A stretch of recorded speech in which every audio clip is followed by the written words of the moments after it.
to the relationship with, what am I supposed to get out of that? What am I supposed to gather? How am I supposed to get more? Yeah, people are coming in, they're temporary wives and husbands, and really it's about the ceremony, because everybody wants the ceremony, but nobody wants to live righteous. And we do the same thing in Yashla now. Everybody's coming to the knowledge of truth, and so now everybody likes the ceremonies. Everybody wants to make sure they do the right holy days and tell people that they're evil because they don't wear their fringes and all that stuff. And I get it. I'm with you. I like that stuff myself, but I don't call people evil. But if that's what you're doing, whatever. Like, it's not my, or I don't put people to heaven or hell. That's not my responsibility to put it like that. But either way, once but you like the ceremony, but you don't want the till death do us part. You don't want to really do what it takes. You don't want to really do what it takes. Like, you don't want to really put the effort in of everyday grounding. Like, you want to judge your wife when she's not being a wife, but you don't want to look at Ephesians 5 and be honest about the fact that she's a reflection of you. And so, and then you don't want to be honest and ask yourself, did you marry them hips or did you marry the wife? Because a wife is different than a woman, and a wife is different than a child, and a wife is different than a girl. Therefore, a wife is different than a girlfriend, and a wife is not just somebody who's supposed to be buck naked and in the kitchen. A lot of y'all don't even want to be buck naked, pregnant in the kitchen. Nowadays, you want her to be buck naked at home, pregnant in the kitchen a lot, but also go and making the money and then coming home, because you want multiple wives so you can sit at home and not do a daggone thing, stay on your behind and not really teach anything, but only use the word to rule over her, not realizing that that was a curse given to Adam or given to Eve, so that Adam would always rule over her when Adam should have been her covering, and this should have never happened where sin entered. But now, because Adam didn't want to be her covering, he became somebody who ruled over her, and he's not covered himself. Right? But you don't realize you're forsaken. See, who's listening? Somebody needs to recognize that you might be listening today and might not realize that you were already forsaken. Not because Yah has forsaken me, but because you have forsaken his word.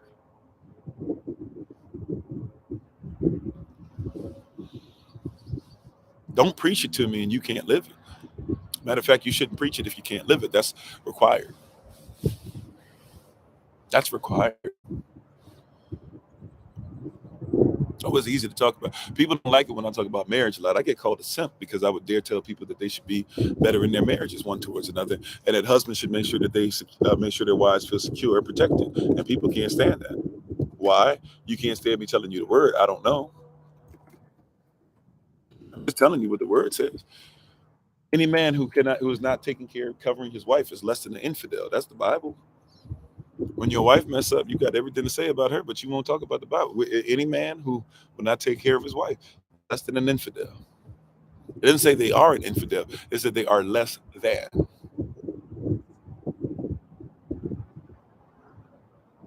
Y'all know or you guys know the greater than, less than symbols. You know equal to symbol. What does less than mean? It means it's not even as valuable as. It is less than. It does not have the same power as. You have a form of Elohim, but you deny the power thereof. You are less than.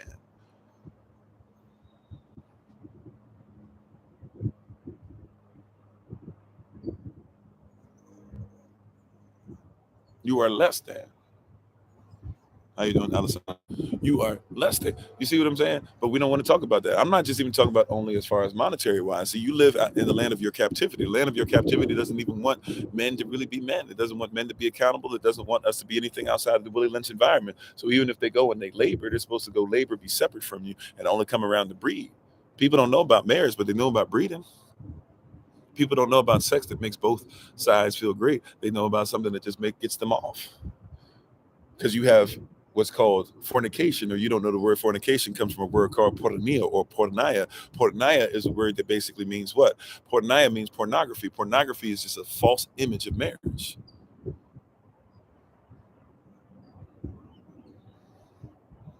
It's a false image of marriage, or it's a false representation of marriage. It's a false catalog of marriage. And that's what a lot of people are in. They're into pornography. How you doing, Sister Deborah? How you doing, Sister Nadine? This is real talk. I know you don't want to hear it. This is real talk, right? People are living forsaken lives and don't even know it. It's sad.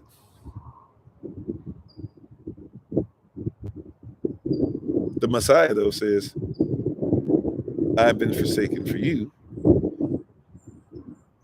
but really I was never forsaken. Psalm 22, we just read, right?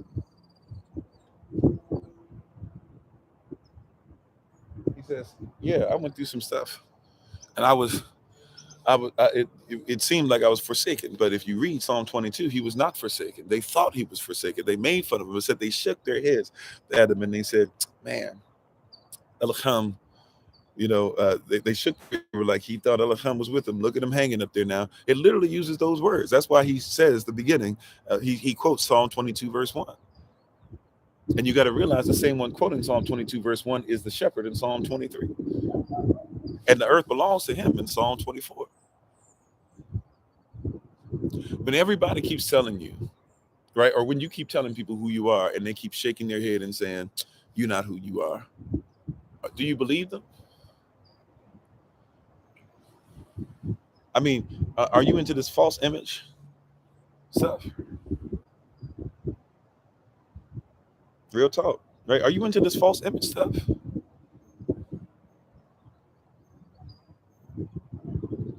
Are you into this false image stuff? How you doing, country elephants?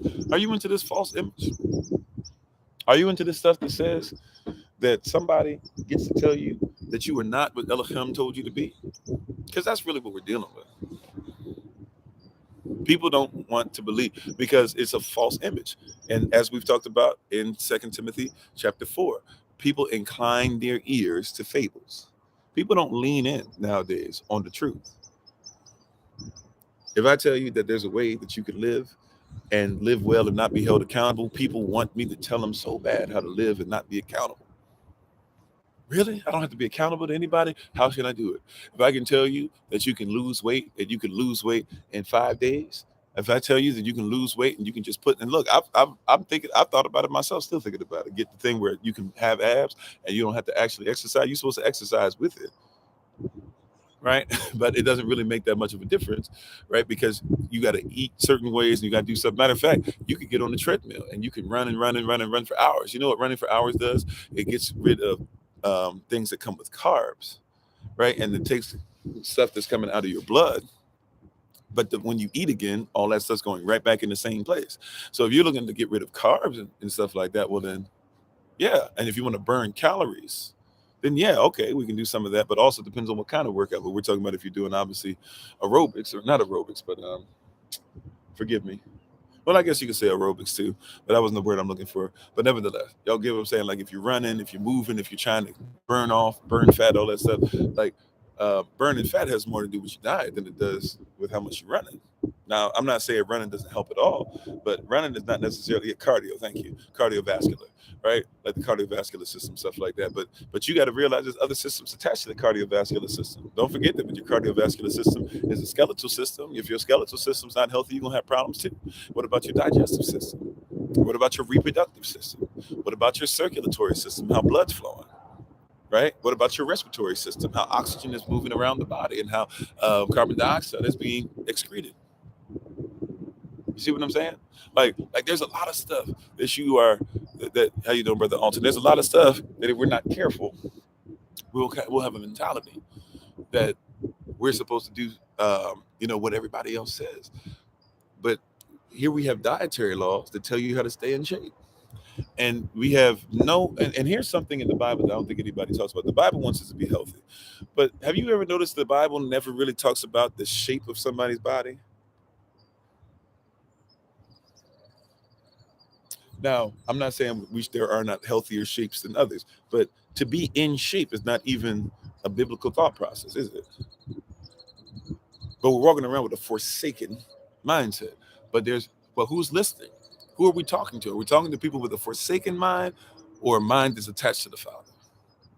How you doing? Oh, sorry, I saw somebody on there, right? There's nowhere in the Bible even talks about having a shape or being in shape, does it? Now, look, I love me some hourglass figure, right? Matter of fact, if I be honest, well, I won't go there. I love me an hourglass figure. Don't get it twisted. Love it, right? But if the sister that you're dealing with doesn't have an hourglass figure, she's not a woman. Is that what we're doing? If she's skinny, is she not a woman? If she's round, if she's a little overweight, and if she is overweight, what are you going to do to help her to be healthy? You're going to talk bad about her? Or are you just going to treat her like she's forsaken until she gets in shape? See, who's listening? And when you're talking to people, I might be talking to somebody who lives a forsaken lifestyle because they have a forsaken mind. She got stretch marks. You so worried about stretch marks. Stretch marks are a natural occurrence for somebody that was big and got small, or somebody that was small and got big. If you a man, you gonna handle stretch marks. It ain't start like real men, like Cat Williams told y'all. Either way, we gonna lay down with you. I've never seen a stretch mark, and that been an indication to me that I can't sleep with a woman. I'm just I'm just saying, right? So you got to start asking yourself, who are these brothers out here? And some of these brothers, by the way, like I said this before, I'll say it again today, even though people don't like it when I say it. But real talk, who is it that even tells you about fashion?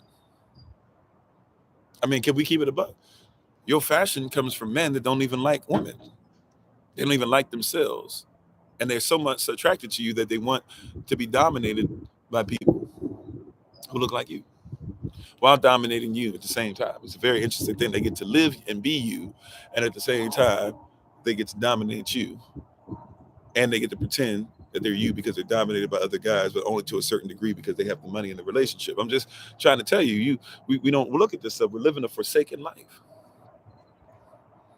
Versace never should have been somebody who was a standard for our dress. Number one, because he's not our culture of our culture, but number two, because he's not even attracted to our women, and he's not right, and he's not attracted to us who want to go ahead and keep our culture. So why would we wear it? Gucci is not. Prada is not. Matter of fact, look at people like Chanel, Coco Chanel. Coco Chanel was somebody who was in league with Nazis. She made sure that she became Nazi real quick and didn't care what happened to her own people, to Jews, to black folk, to whoever, as long as she was going to be able to keep her business going. And so today, you get to go ahead and try and spend 300, 400 for a cheap purse to be able to say that you're wearing some Coco Chanel.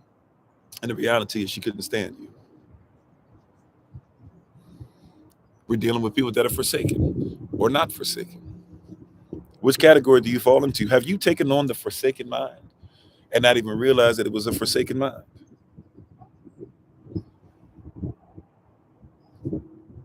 Have you taken on a forsaken mind and not even realized that it is a forsaken mind? Are you involved in a forsaken mindset and now you're sitting up there dealing with the consequences and you're mad at the world and you're mad at everybody else and you're not ready to do what it takes to change?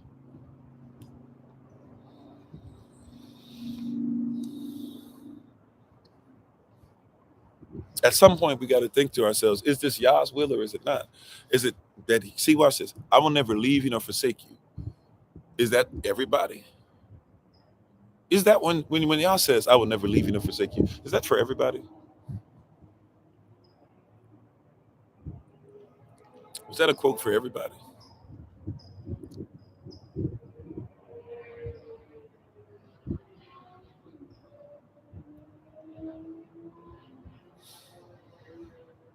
Who will he never leave or forsake?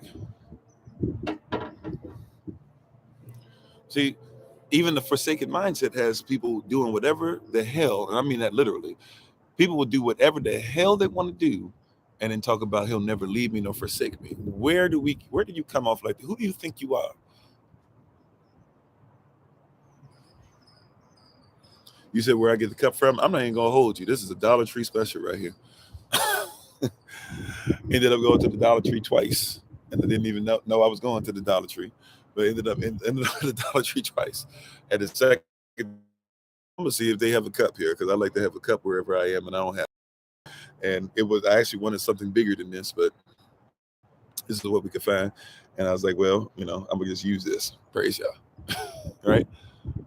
But this is who we gotta comprehend who is Yah talking to. He's not talking to everybody, and we make the assumption he must be talking to everybody. He must be doing this. Everybody must be able to get into this. Like, no, he wasn't talking to everybody. You got the same cup, cool. He wasn't talking to everybody. He wasn't talking to everybody. He was talking to who? He was talking to those who are in his will. If you're in his will, he will never leave you nor forsake you. Watch this. He's a king. He's on the throne.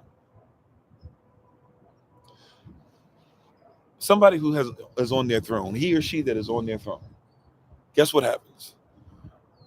They don't leave the throne. They don't leave the throne room that often. At least they can't leave the area that the throne room is in. They don't leave their kingdom that often. Why do you think that is? Sorry, Donovan. I'm doing the best that I can today. If I could try to do it might just be bad today. I'm sorry. Maybe we'll try a different Wi-Fi. Maybe I'll try a different place tomorrow and see what happens from there. Right? But you got to recognize what's going on. You got to realize what's going on. Right? How you doing, young blessed? Look. The king stays in his domain, the king's domain. He stays in the kingdom because, hear what I'm saying? The king stays in his domain and stays in his kingdom, right? Why? Because if he goes away from the kingdom too long, let's say the king goes somewhere for a couple years, then wherever the king is where the capital is. Because the king is supposed to be the most important part of the kingdom. Not just because he's the king, but because he represents everything is all encompassing in him. His subjects or anything subject to him is attached to him. And if he leaves for too long, then all of a sudden the capital must leave with him. The capital is where you protect the capital. The capital is where you protect the stuff that is of value. So wherever the king goes, if he's the most valuable, then everything else must go where the king goes. So kings don't leave their territories but so long. Queens, even though we know what that term actually means, but queens don't leave their territory but so long. Royalty, monarchy does not leave their territory but so long.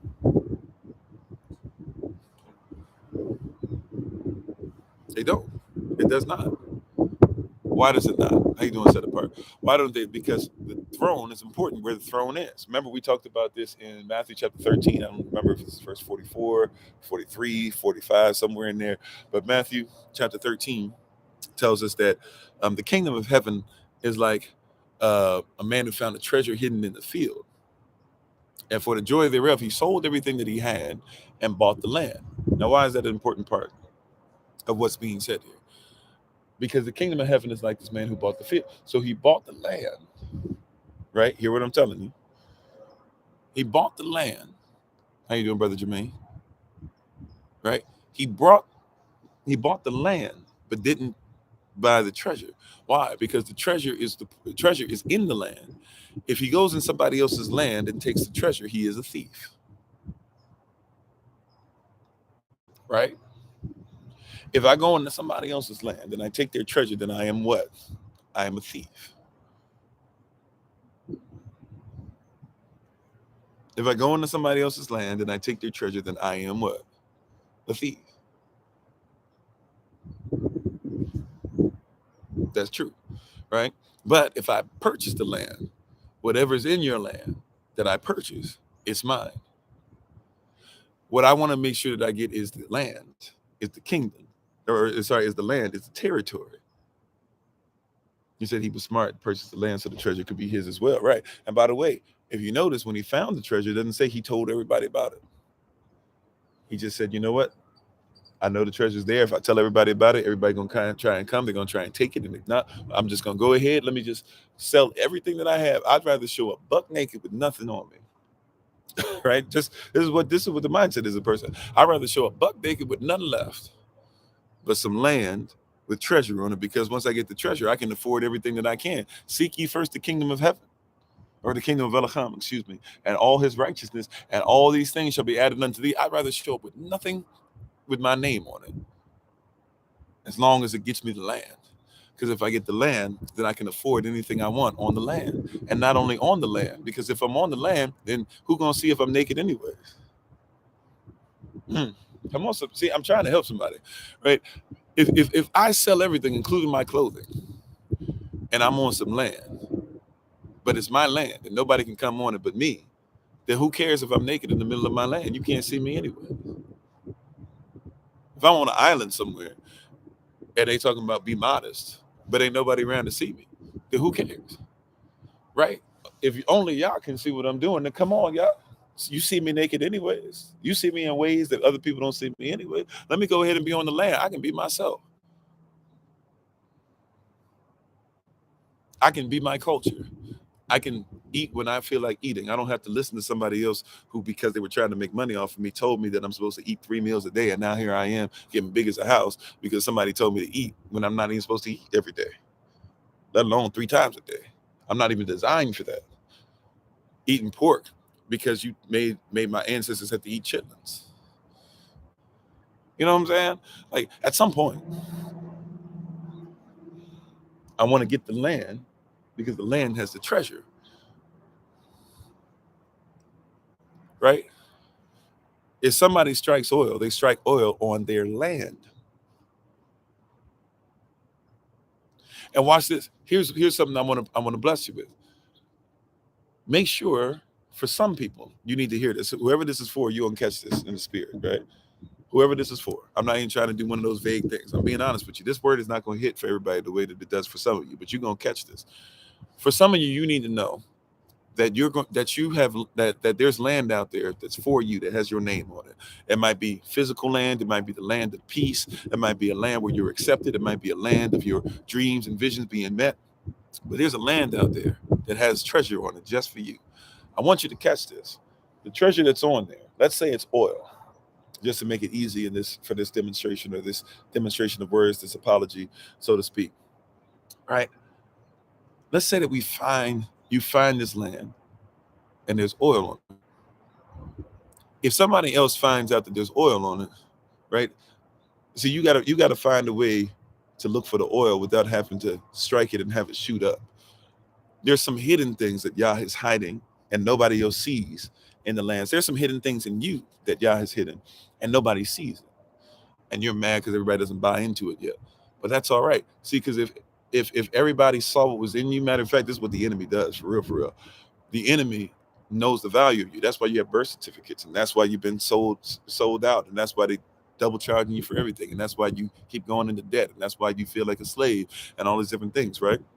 Because there's some stuff that the enemy saw value in you. But there's some things that Yah has hidden, because if everybody knew how valuable you were, thank you for the love, appreciate it. If everybody saw the value in you, hear what I'm saying? If everybody saw the value in you, guess what would happen? If everyone saw the value in you, then guess what? You would be more expensive. You wouldn't be able to afford yourself. Did you catch that? And there's a lot of us that we can't afford ourselves. We can't even afford to be ourselves. It's too much to just be ourselves. Right? Everybody's trying to buy into you. Everybody's trying to tell you who you are. Everybody's trying, because they saw the oil. And so they're not trying to help you. They're trying to make sure that they purchase more of you, that they put you further into debt, that they speak words that are not really comforting. You think they're comforting for a season, then you realize they were just energy vampires. You got to realize and recognize, Yah has hidden some things in the land. And you need to get the land back.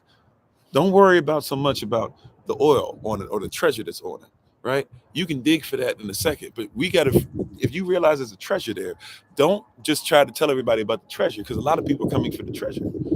Might I share something that I share quite often?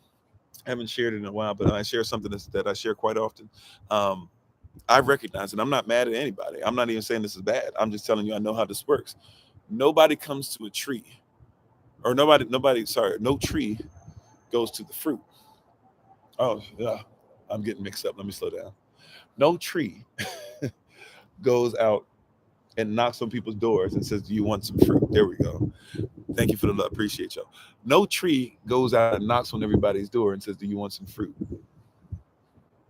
No tree does that. No tree does that at all. Right? But trees stay in position. They stand in position. They stay in position. They continue to be in position. And what do trees do? Trees just simply produce fruit so that seed might be able to go forth. And people come to the tree for the fruit that you have. Now watch this. This is the part that I haven't said in a while, but I say quite often. Don't forget, therefore, that there's a lot of people that are coming to you because of your fruit and not because of the tree. There are a lot of people who are not going to make sure that the tree bark is taken care of, but they'll make sure that they take the bark off every year. There's not going to be a lot of people that might sow nutrients into the ground. They're just going to come and they're going to grab your fruit. There's not a lot of people that are going to make sure that they ensure that you don't get chopped down. They're just going to make sure that they're always around to make sure that they get stuff from you in season. There's not a lot of people that are going to visit you in the winter time in your life, but when it's springtime and when it's summer, they can't wait to be around and get some shade and get some fruit and the bird watch and do a lot of things. There's a lot of people who live around nature every day and don't even know what nature is. Don't even realize that about 70% of what you're going to see today is something that's in nature. There's a lot of people who don't care about your nature, right? But don't be discouraged. Don't feel like you're forsaken, because you're not. Psalm 22 tells us that you're not. That's why we talked about all the stuff with Messiah on the cross before we even got to Psalm 22, because you got to, he was quoting. He was not saying that he has been forsaken. He was making it a point to let everybody know that scripture so that they would realize that the person that they believe was forsaken was actually the person that they should have realized them, so they would never be forsaken. There are some of you that need to hear that there's something in your life that you think is bad because it seems to be hidden. But see, don't try to put anything on display and you haven't first purchased the land. Watch this. Don't try to put your gift on display and you haven't made sure that you got character. Purchase your land. Don't put all the stuff on display. Don't try to put your gifting on display and you haven't first made sure that you comprehend how the law works. Don't keep putting yourself on display and you haven't studied to make sure show yourself approved and bring it unto Elohim, that you can be a workman that did not be ashamed, rightly dividing the word of truth. You're trying to put stuff on display, but you haven't gotten the land right first. Don't talk about I'm a wife and I'm gonna go ahead and be this or whatever, but you haven't made sure you're your husband's wife first. Don't try to talk about you're a husband and you haven't been in tune with the Most High and let him be your husband in the spirit, so that you can treat your physical wife with respect the way that he treats his spiritual wife with respect, right? That you're trying to get the treasure, but you haven't purchased the land. You like the old saying says, you're trying to put the cart before the horse. The cart doesn't pull the horse. So if you put the horse, it basically what they were saying, if you don't catch the reference, because some of us still don't really catch the reference, it's a musty reference, I get it. But if you put the cart before the horse, what we're saying is that you have the cart in front of the horse. But what really is saying is it doesn't make sense that if I were to connect the horse to a cart, tie him up to the cart, I wouldn't tie the horse to the cart with the horse facing the cart. The horse has to face away from the cart, right? If the horse is facing the cart, then the horse, what I'm asking for the horse is to try to travel backwards. It's not that the cart is before the horse as much as the horse is traveling backwards. If I'm putting things out of order, I'm going to end up going backwards. And then I go backwards. I'm making progress, but I'm progressing backwards. See, some of you are progressing, but you're trying to figure out, why do I keep progressing backwards? It could be because you are tied up in the wrong direction. It doesn't mean that you're not connected to the cart. It doesn't mean you're not supposed to be connected to the cart. But what it means is that you are connected facing the wrong way. You got to repent. You've got to do a 180. Once you do your 180, then you can travel in the proper direction. You might think you are forsaken, but you're not. You're looking at this in the reverse manner. Why do I have to go through all this pain? Could it be that your name was already in a conversation?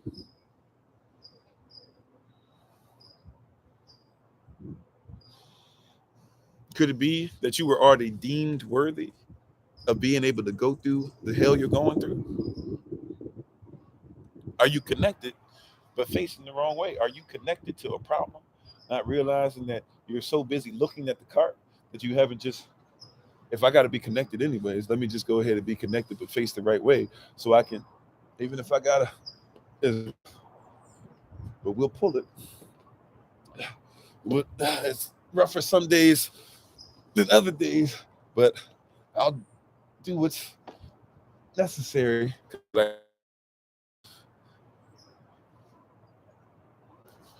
It's more difficult to keep doing this. I mean, you can, but after a while, right? After a while, it's gonna be a little more more difficult than if I just, all right, let's do what we got to do. And what happens is when you first pull something, it's more difficult. Y'all know that, right? Like, you ever seen the beginning of something when you first take off? It takes more energy to, it takes more kinetic energy to start, but after, wow, okay, and I get a rhythm, and then before I know it, right? Because, you know, and then it seems like I'm just walking, right? Like it's not even a big deal. At first, it takes a little while, right? At first, it takes a little while. See, but after a while, see, I'm pulling either way, right? Now, if you're pushing, you can even try to push it forward if you will, but either way, it's pushing is a lot more difficult too, right? But after a while, when you're pulling, it's because of the energy and stuff, it doesn't even feel like you're pulling anything anymore. It doesn't even feel like you're pulling anything anymore, right? Like there gets to be a place to where you got to realize, yeah, it might take me some work. It might take me some work. It might take me some effort, but I'm not forsaken. Just because I'm attached to this doesn't mean that I can't walk with this. Oh, oh, momentum, come on now, right? But watch it. Just because I'm attached to this doesn't mean I can't walk with this. Is somebody ready for this? Who's listening today? Just because I'm attached to this situation doesn't mean I can't walk with this. I'm built for this. I'm built different. My life has prepared me for this. Ain't nobody else lived this life, so who else could be prepared for this? People ain't lived this life. So if they ain't lived this life, then guess what? They can't pull this weight.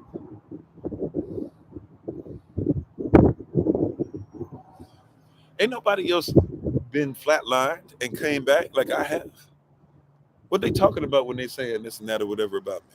I'm not going to rush back into a situation, but if y'all brought me back, then I'm going to go ahead, and now that he's shown me that he can bring me back, but he'd rather me make sure I take care of my body, I'm going to take care of my body this time so that when I get into stuff, ain't nothing going to scare me. If you already took me to the, if I would have 1 foot in the grave, like they say, that saying says, if I had 1 foot in the grave, but now I got both feet standing above, then why am I afraid when they say something might go ahead and take my life?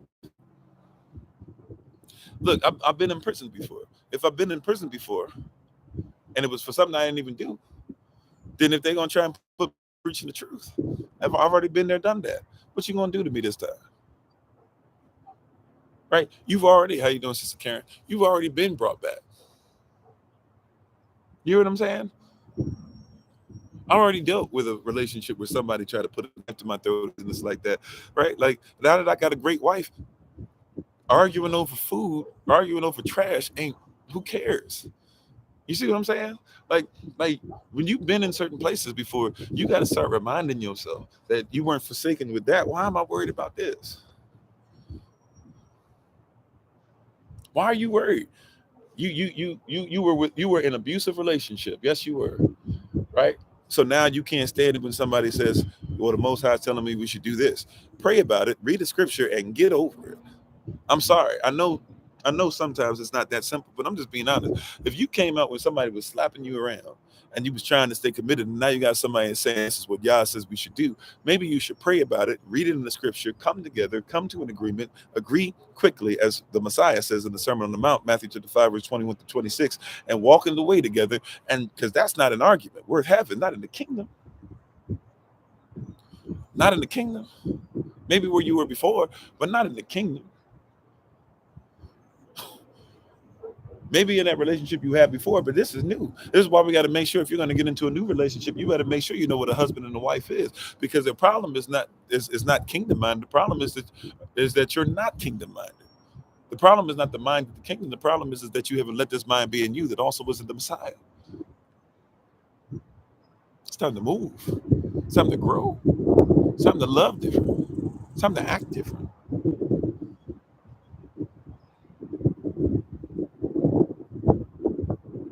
You are not forsaken. There's two types of people that are listening: those who are forsaken and those who are not. Or if you want to say those who think that they are forsaken and those that do not believe they are. But be careful about walking around with a forsaken mindset, a defeated attitude, a defeating mind, a defeated heart. thinking that you can't make it, thinking that there's nothing else, you thinking that that's it. There's nothing more to the story. Yeah, don't sweat the small stuff. And if you read, there's a book called Don't Sweat the Small Stuff, and the complete title of the book is Don't Sweat the Small Stuff. It's all small stuff.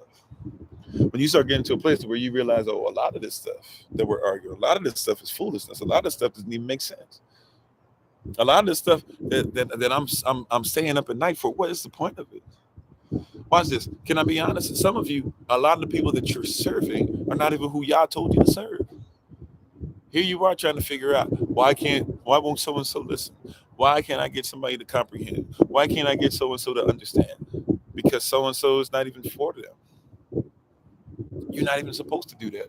You're doing something that Yah himself is not even in. See, he doesn't leave nor forsake those who are in the kingdom. But those who are not in the kingdom, he doesn't have a relationship with them. Now, am I saying that you should not listen to somebody who doesn't do what Yah says at all? No. Am I saying that you should not be empathetic? What I'm saying is you might have soul ties and everyday ties to people and situations that where they're not trying to get better. Yeah, you got to choose which way you're going to go. Choose either say who you will serve. I'm telling you, you are serving some bad stuff. You are serving a bad thought process, a bad mindset, a bad principle. If in your mind you believe you're supposed to just bow down to whatever anybody tells you to. That people can mistreat you and dog you out and say all manner of evil against you, and you're supposed to just keep on keeping on like nothing happened. That forgiveness means that you're supposed to be a doormat. That forgiveness means they're not supposed to build up trust. I'm just trying to tell somebody you are in a bad place. Yeah, some people not even trying to get to the kingdom. You're in a bad situation. If you think that you're supposed to keep turning over and turning over and turning over, right? You keep turning over a new leaf and turning over a new leaf. At some point, when do you stand in position? We're probably going to talk about this one tomorrow. I'm not sure.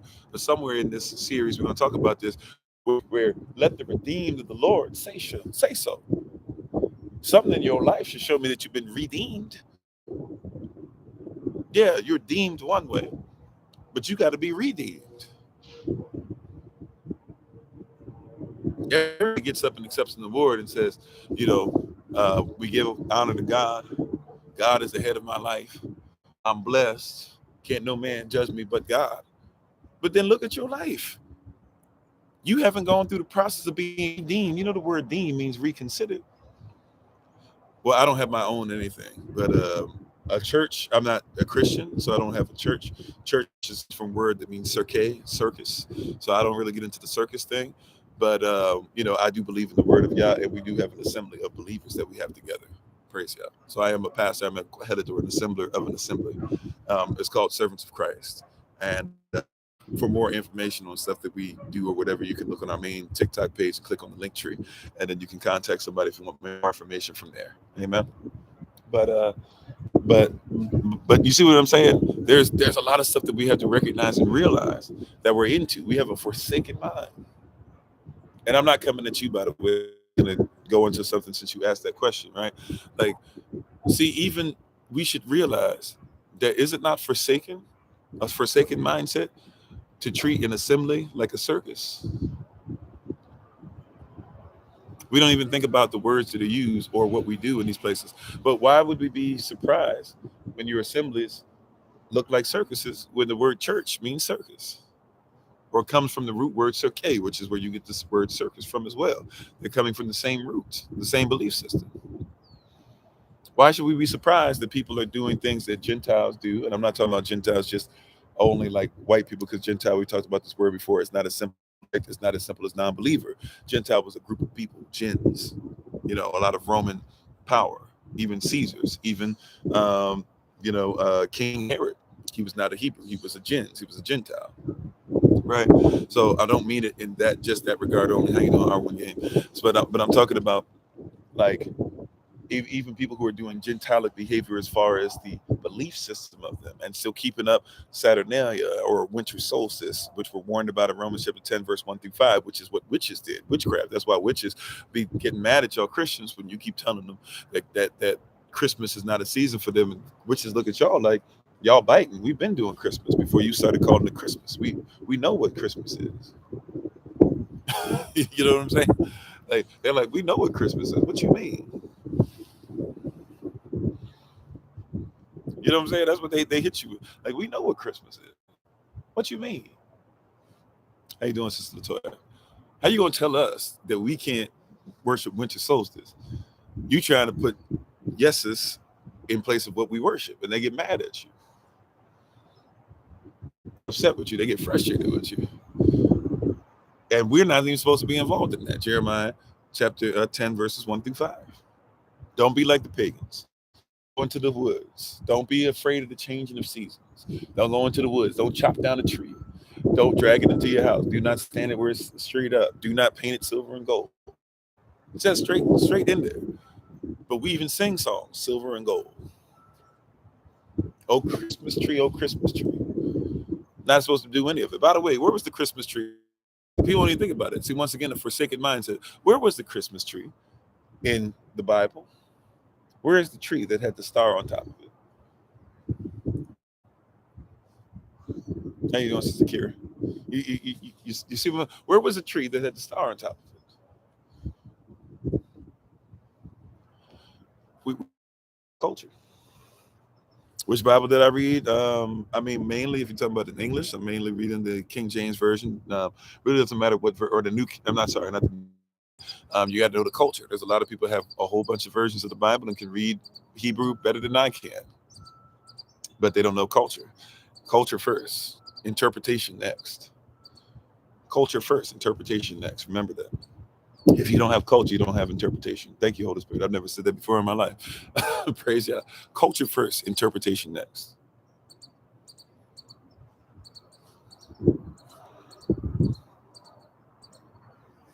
You know, if somebody doesn't know, that's why we say all this stuff. Thank you for the love. Appreciate it. We talk about this all the time. We talk about marriage. Why? Because the Bible talks about marriage a lot, not just marriage between a husband and a wife, but also the marriage between the Most High and Israel, and then those who are grafted into Israel.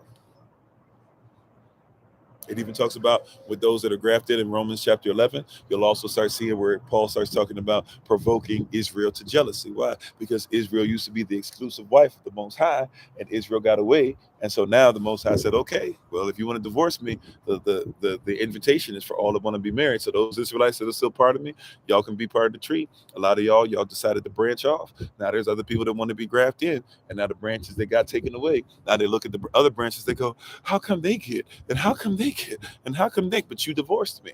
Thus saith the Lord. So since you divorced me, I let you do what you do.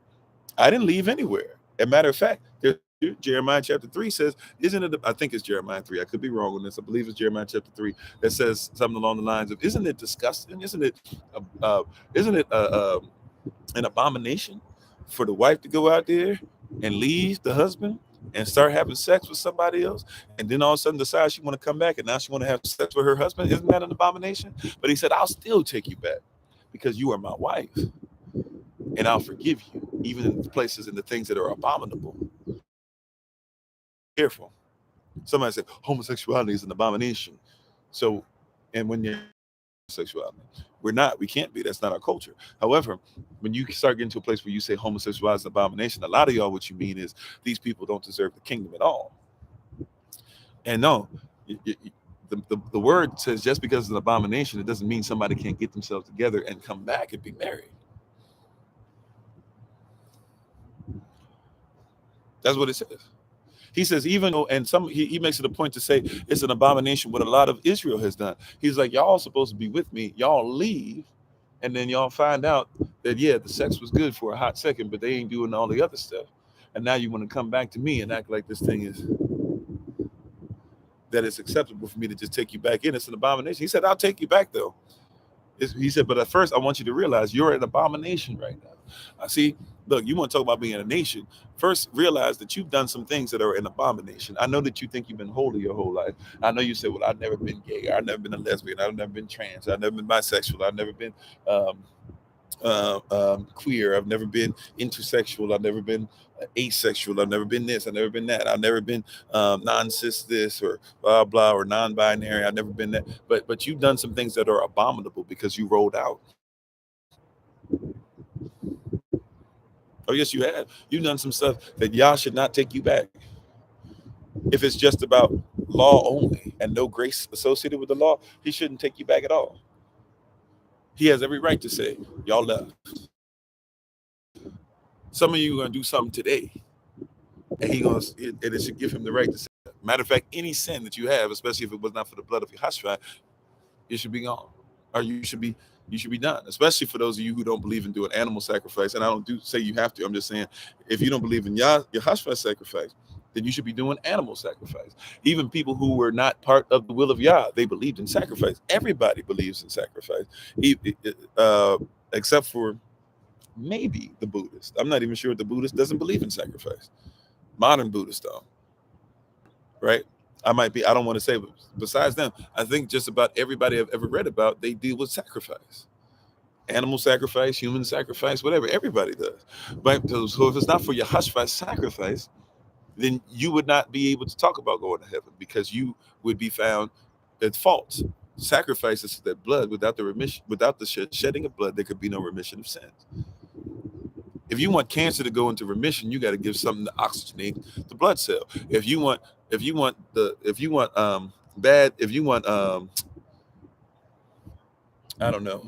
lust to go into remission, right? Then you got to cover it with something to replenish, or to replace the times that you would go into lust with something else that you find just as valuable. Well, if you want your sin to go into remission, there has to be a sacrifice.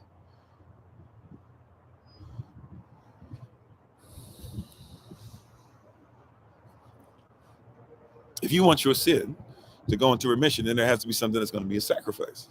Has to be.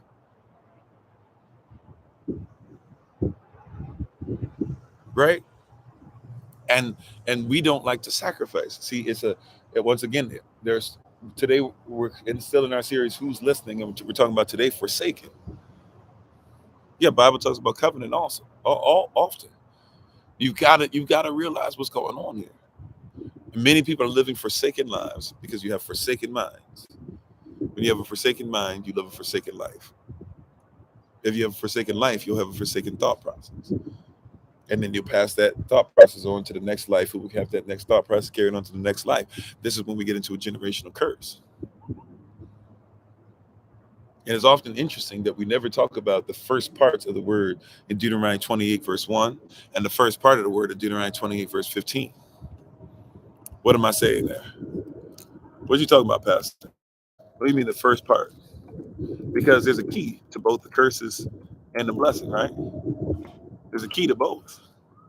You don't just randomly do. There's a key to both. I'm going to go to Deuteronomy 28. It says, Nadine, what was that you said earlier? Did you say Deuteronomy 24, verses 1 through 4? I caught it, but I was in the middle of doing something else. I apologize. I want you to catch these key words here. I want you to catch these key words. You're going to see the same key words show up in Deuteronomy 28, verses 1 through 15. I'm going to ask you guys. Okay, it was that one? Okay, I'm going to come to that in a second. All right. So I'm going to ask you guys after I read both of these verses. I'm going to read Deuteronomy 28, verse 1. Then I'm going to read Deuteronomy 28, verse 15. And I'm going to ask you guys, right? I want you to tell me if you see the words that repeat in the beginning of both. I'm going to read Deuteronomy 28, verse 1. I'm going to read Deuteronomy 28, verse 15. One is for the blessings, one is for the curses, but both of them say the same thing qualifies you. There's something that qualifies you for blessing, or if you're not careful, it'll qualify you for a curse. Deuteronomy 28, verse 1. It says, and it shall come to pass, if thou shalt hearken diligently unto the voice of Jehovah thy Elohim, to observe and to do all his commandments, which I command thee this day, that Jehovah thy Elohim will set thee on high above all nations of the earth. Okay, now let's go to Deuteronomy 28, verse 15, and let's read again. What does that say? It says, but it shall come to pass, if thou wilt not hearken unto the voice of Jehovah thy Elohim, to observe to do all his commandments and his statutes, which I command thee this day, that all these curses shall come upon thee and over thee.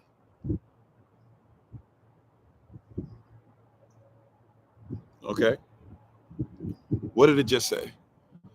It's mandatory. It says that it says the same thing, slight variation the second time. Deuteronomy 28 verse 1, they start out pretty much the same. They have a slight variation in it. What is it? What's the difference between the two? They both say it shall come to pass. So it's a promise. This will come to pass. But what does it say?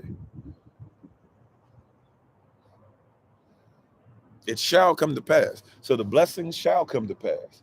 The curses shall come to pass. But then there's a qualification for both. Come on now. We praise Jehovah for his covenant, for his patience, for his grace, for his mercy, for the opportunity to get it right. But you can be cursed or you can be blessed. What is the, so it says it shall come to pass, but what's the difference? Thank you. Thank you, Sister Sage. I see you. If you don't hearken, if you hearken, then you put you above all nations. If you do not hearken, it says, then all these curses shall come upon thee and overtake thee. Now, if you read Deuteronomy 28 verses 1 through 14, it makes it a point to say that the blessings shall come and overtake thee. But if you read Deuteronomy 28 verse 15, it says, if you do not listen, then it shall come to pass that the curses shall come and overtake thee. Either way, I'm overtaken. Mm, mm. We might have to do that tonight. I don't know. Yeah, I like that. I might have to take note of that. Somebody can text that to me. I would appreciate it. If somebody doesn't mind blessing me with that, because I'll forget. Probably I got some stuff to do today, and we got class tonight and everything. But man, see, somebody got to remember that I'm over. I'm overtaken, not forsaken. Somebody got to remember I'm overtaken, not forsaken. Somebody put that in your spirit today. I'm overtaken, not forsaken. See, and it works two different ways. Praise God. See, I could be right by the foolishness of this world, but Yah has never left me nor forsaken me because I still stay committed to where he wants me to be. Or I can be overtaken. So when people try to say that I'm forsaken, I've been overtaken by the blessings. So therefore, I'm not forsaken. I'm not into the curses as much as you guys are. I recognize them. I study them. I have people on watch about them, but I am not cursed because I'm overtaken by the blessings because I hearken diligently unto the voice of Yahweh Elohim. See, other people, they don't hearken. They don't listen. Since they don't listen, especially listen diligently, then they're overtaken by curses. But see, I'm overtaken by the blessings, not forsaken in the curses. I'm overtaken. I'm not forsaken. You need to put that in your spirit. You need to put that on the t-shirt. you need to go ahead and gravitate that. You need to put that in your flex journal. Those of you who've been keeping up your flex journal, right? You need to read that I'm overtaken, not forsaken. I'm overtaken, even though the enemy comes. When the enemy comes against me like a flood, the Bible declares that he shall raise up a standard against him in Isaiah, right? Yes, Isaiah. He says that when the enemy comes in like a flood, everybody else is forsaken. But see, I'm not overtaken. See, I'm overtaken, never forsaken. He will never leave me nor forsake me. That means that nothing can overtake me. The only thing that can overtake me, that I'll go ahead and say you can overtake me, is the blessings. Any curses, though, you have no right in my life because I'm overtaken, not forsaken. And if you have a right in my life, I'm going to find out where you have a right. I'm going to find out whatever door is open that's allowing you to keep getting in here, right? If I keep dealing with ants in my house, at some point, I've got to say, you know what? If I got to peel back the walls of the house, I'm going to get rid of these ants. If I got termites, if I see one termite, it's a matter of time before something in the house is going to fall apart. I've got to deal with this termite issue. I'm not just going to let it keep on looking. So I can't be overtaken. So if I'm forsaken, I'm going to look for the place to where it would allow something to creep in to make me think or make me believe or make something fall apart. But even if it's falling apart, as it's falling apart, I'll still be in place. You can put me in prison like Paul and Silas, and I'll be there and I'll start singing praises to Yah like Yehoshaphat did in Psalm 22. He's on the cross. It quotes in the fourth word, Eloi, Eloi, lama sabachthani, or really even lama sabachthani, right? Or sabachthani, sorry.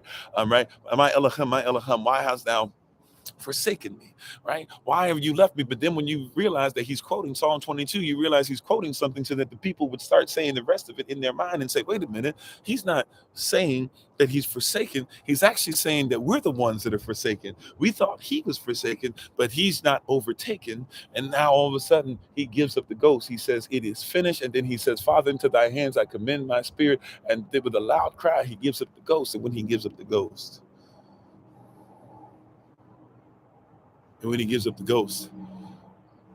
he's going to be raised on the third day. And they tried, y'all. They tried. Like a lot of people still try with you. They trying to stop you. They tried. Like a lot of people trying to do with your family. They tried. Like they're trying to do with your home. They tried. Like they're trying to do with your bill situation and your marriage and all that. They tried, Israel. They really did try to ensure that he was not going to come back, to the point to where they hired somebody to make sure that, hey, he wasn't going to roll the stone away. And to the point to where not only that, but then when the stone was rolled away, they paid off a man to say, hey, man, don't tell anybody about this or whatever. They tried. But you can't stop what Yah has. I'm overtaken. When he has on me, it overtakes me. The blessing, it overtakes me. I'm overtaken. I'm not forsaken. They trying, y'all. People be trying my patience. People be trying my life. People be trying to take away things that I've got set up for generational wealth. Why? I don't even take anything on. I'm not allowed to have anything as a Levite. Everything is for everybody else. If anything, attack me. Take my life. Why you got to take something for the generations? They trying. But I'm overtaken with blessings. I'm not forsaken. People have tried for a long time to take me out, to take my name out. You got to realize who you are. If they ain't been able to get me yet, and I keep getting stronger, at some point I got to realize no matter what you do, you can't take me out. Make me a political prisoner if that's what I'm called to do. If I'm called to be that, then I'm prepared. I'll find a way to give you a word from in prison if I got to, right? I'll write it out that somebody can read it. I'll get on the phone and somebody can put the phone up next to it and just put my picture up, whatever they got to do, right? But I'm overtaken. Any situation I'm in, I'm never forsaken. That means anything attached to you now. You got to catch this. That means anything attached to you, if it be something that's a vehicle the Most High is going to use, guess what? Anything attached to me is overtaken. It's not forsaken. It's overtaken with blessings because I hearken diligently to the voice of Yahweh Elohim. Anything he gives me. Some of y'all be like, I don't have anything.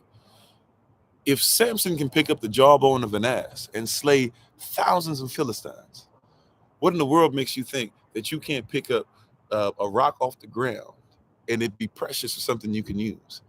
What makes you think that you can't pick up your ability to cook a meal and turn it into a business? What makes you think that you can't use your ability to make shea butter and turn it into a business? What makes you think that you can't use your ability to be able to speak a word and turn it into a business? What makes you think that you can't be able to use your art and turn it into a business? If he could pick up the jawbone of something that's dead, I don't think you caught that. The jawbone of an ass, it means that the ass or the donkey is dead.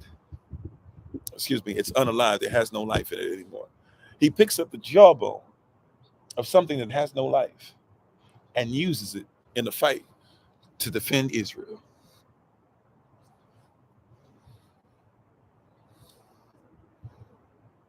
If he could do that with something that has no life, why do you keep saying that you can't do anything? See, once again, today, who's listening? There are a lot of people, they think that they're forsaken. They've decided that they're forsaken. They decided that they can't move. What's in your house? 2 Kings chapter 4, woman. What's in your house? Where's that vat of oil at? And are you ready to watch it multiply? And when you find the vat of oil, don't get this part twisted, because this is where a lot of you are there. And this is an introvert, as much as y'all don't believe I am. This is an introvert talking to you. This is an introvert talking to you. Whereas Israel, you're talking about modern Israel, you're talking about Israel that's scattered in the Bible, you're talking about Israel as far as in the kingdom of heaven. Which Israel are you talking about? If you're talking about the Middle East, there's not even such thing as the Middle East. Where's Middle East? So if that's the question, if we're raising it, then we already have a weird place, but I'm not sure where you're talking about, right? Nevertheless, right? in this and my Israel, or what you call Misraim, because we're dealing with somebody's version of a culture, right? Are we talking about Misraim as far as Kemet? Then yes, we can talk about Kemet, which actually you got to talk about part of Cush as well.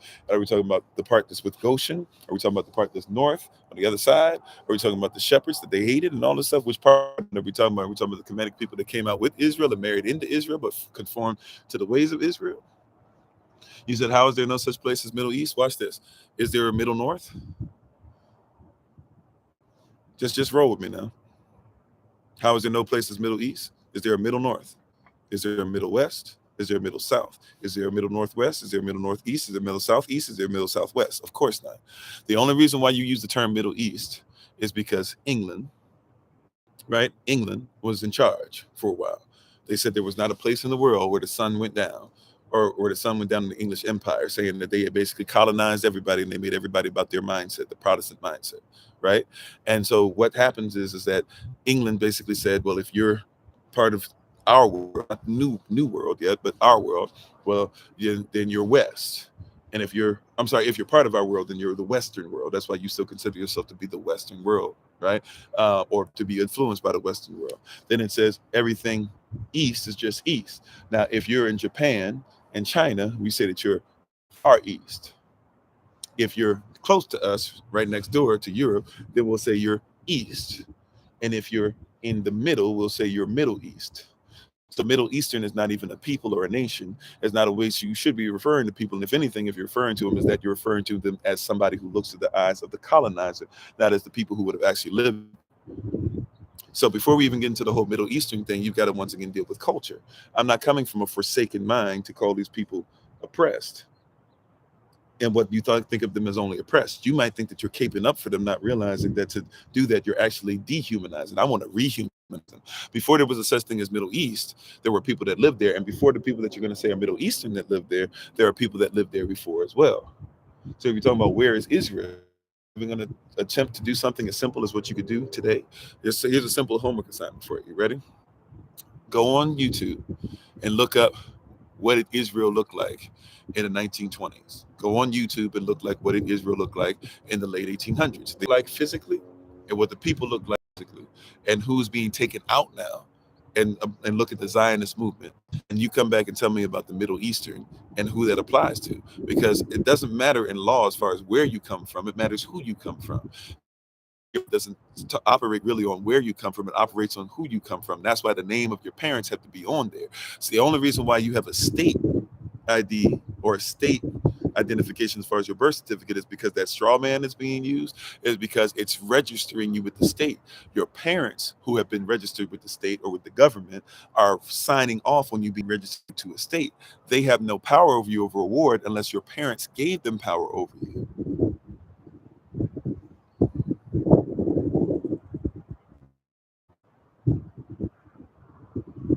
Okay, so I'm just trying to help you.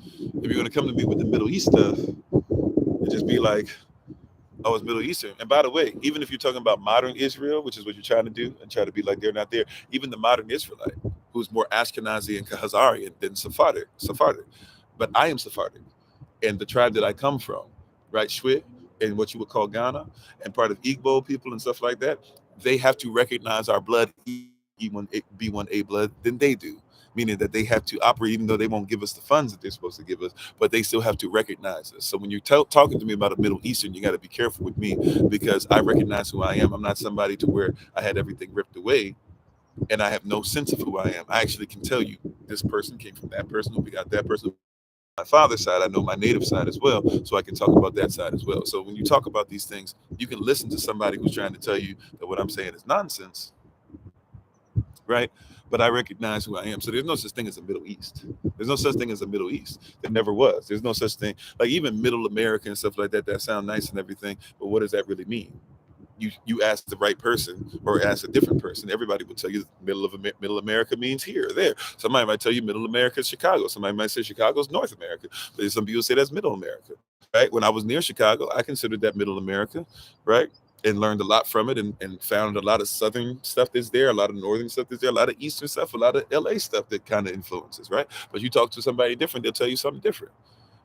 You talk about the South. Somebody might talk about Missouri. Somebody say Missouri. Missouri is kind of central. So that's relative. But in culture and in mindset and in law, it doesn't matter where you come from. It matters who you come from.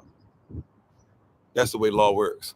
It wasn't until you got to the birth certificate thing and America changed stuff on the 14th Amendment, and a lot of people are now 14th Amendment citizens. You don't realize, like, every and thank y'all for the love, appreciate it. Every time the word citizen was mentioned, and up until the 14th Amendment, so amendments 1 through 13, every time the word citizen was mentioned, it was with a capital C. Then all of a sudden, the 14th Amendment, it gets mentioned, the word citizen is with a lowercase c. And a lot of you don't recognize that literally you're living as a fake citizen, as a low-class citizen. And then in the 1930s, they made it official to where now United States is a corporation. It's not even a country. That's why there's a difference between the United States of America and the United States Corporation. There's a difference between the two. And you're not even aware of it. Because somebody else has colonized you and reorganized you and told you this is what we're going to call it. But the reality is that I don't even need a birth certificate to be alive. I don't need a social security number to be alive. It's not lawful or legal to say that I have to have one. The only reason why but they say we won't pay you. Why? Because the corporation says that we won't give you money, even though the money's not even backed up by gold or silver anymore. So it's not even real, but we won't even give you money. We won't allow you to live unless you bow down to us. But I don't bow down to man. I don't bow down to man's legalese. I bow down to Yah's law. I don't bow down to man.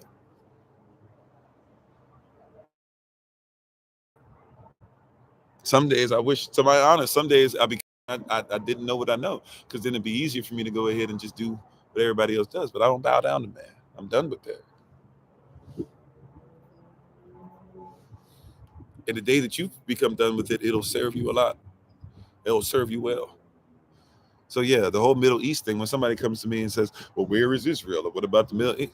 The people who are in Israel now were not even considered to be Israelites. When the Bible was written, the people that are in Israel now, they were considered to be Gentiles. Some of them were considered to be Samaritans, right? Some of them were considered to be European. Europa, by the way, just means anything that belongs to Rome. So they were conquered. So you could technically say, I guess, Israelites were kind of sort of European because they were colonized at that point. But if you're talking about the actual nation, you got to come different. Don't just come to me with something that the person who oppresses people says that this is what you have to bow down to. I'm not with that. They have no rule over my life. They have no rule over my life. They have no say-so. They have no say-so in my life. Not at all. Not at all. Right? I'm not speaking on their behalf.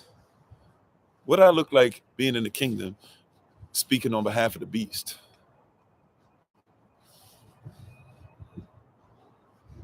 Respect how the beast wants us to live. No. You came to the wrong place. I respect your humanity, but I would disrespect the beast every time, because the beast is not human. That beast in you is not human. I respect the humanity in you every time, but I don't have to respect you dehumanizing when I try to rehumanize myself, let alone rehumanize others. What are we doing out here? You want me to dehumanize myself, even though I know my story and I know where I come from and I got the documents to prove it. I got the receipts of what I speak of. But you'd rather have me dehumanize myself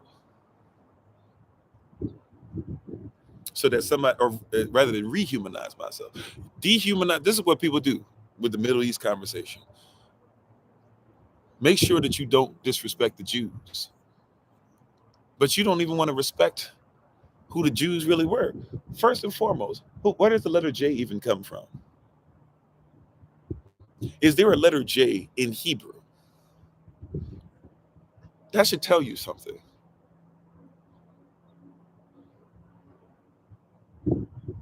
I mean, I'm Kofi. You can call me Kofi. I'm fine with Kofi. My mama called me Kofi. But you know, Kofi, I'm a pastor or Rabbi or whatever, angelic Riyad, depending on what kind of culture or tribe you're talking about that I'm connected to.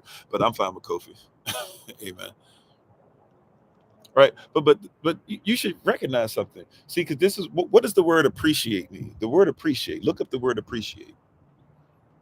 Do you know what the word appreciate is? The word appreciate, or I'm sorry, not appreciate, appropriate or appropriate. Same word, by the way.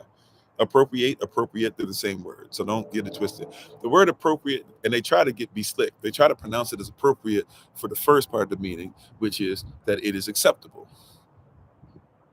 It's been accepted. That somebody said this is you're allowed to do this, right? That's appropriate. But then appropriate, they try to say, well, that means, as if they're two different words. Appropriate means that somebody has taken it, right, without permission, and is usually using it to profit off of. But if appropriate and appropriate are the same word, right, then it means that somebody has said it is acceptable what they have taken from somebody else and are now monetizing for their own usage. So you got to ask yourself, why is it all right to appropriate me? To still be enslaving me, so to speak, to be using my image and likeness throughout the universe, with perpetuity throughout the universe. Why is it that you try to sign my likeness and my image, and then try to erase my image but still use my likeness, and then try to erase my likeness and image but still use what my people pinned out, and try to ignore me in this situation? You got to ask yourself about that. Why is that acceptable for you to why do you find that acceptable? But when I stand up and I say, well, wait a minute, have you ever read how a Sephardic Jew is described? Have you ever read the teachings, or not even the teachings, the autobiography of Oluwada Equiano? Have you ever thought about Flavius Josephus, which is the only reason why you know about some of the emperors that you know about, but you will ignore him when he talks about what his people look like? They're all Israelites.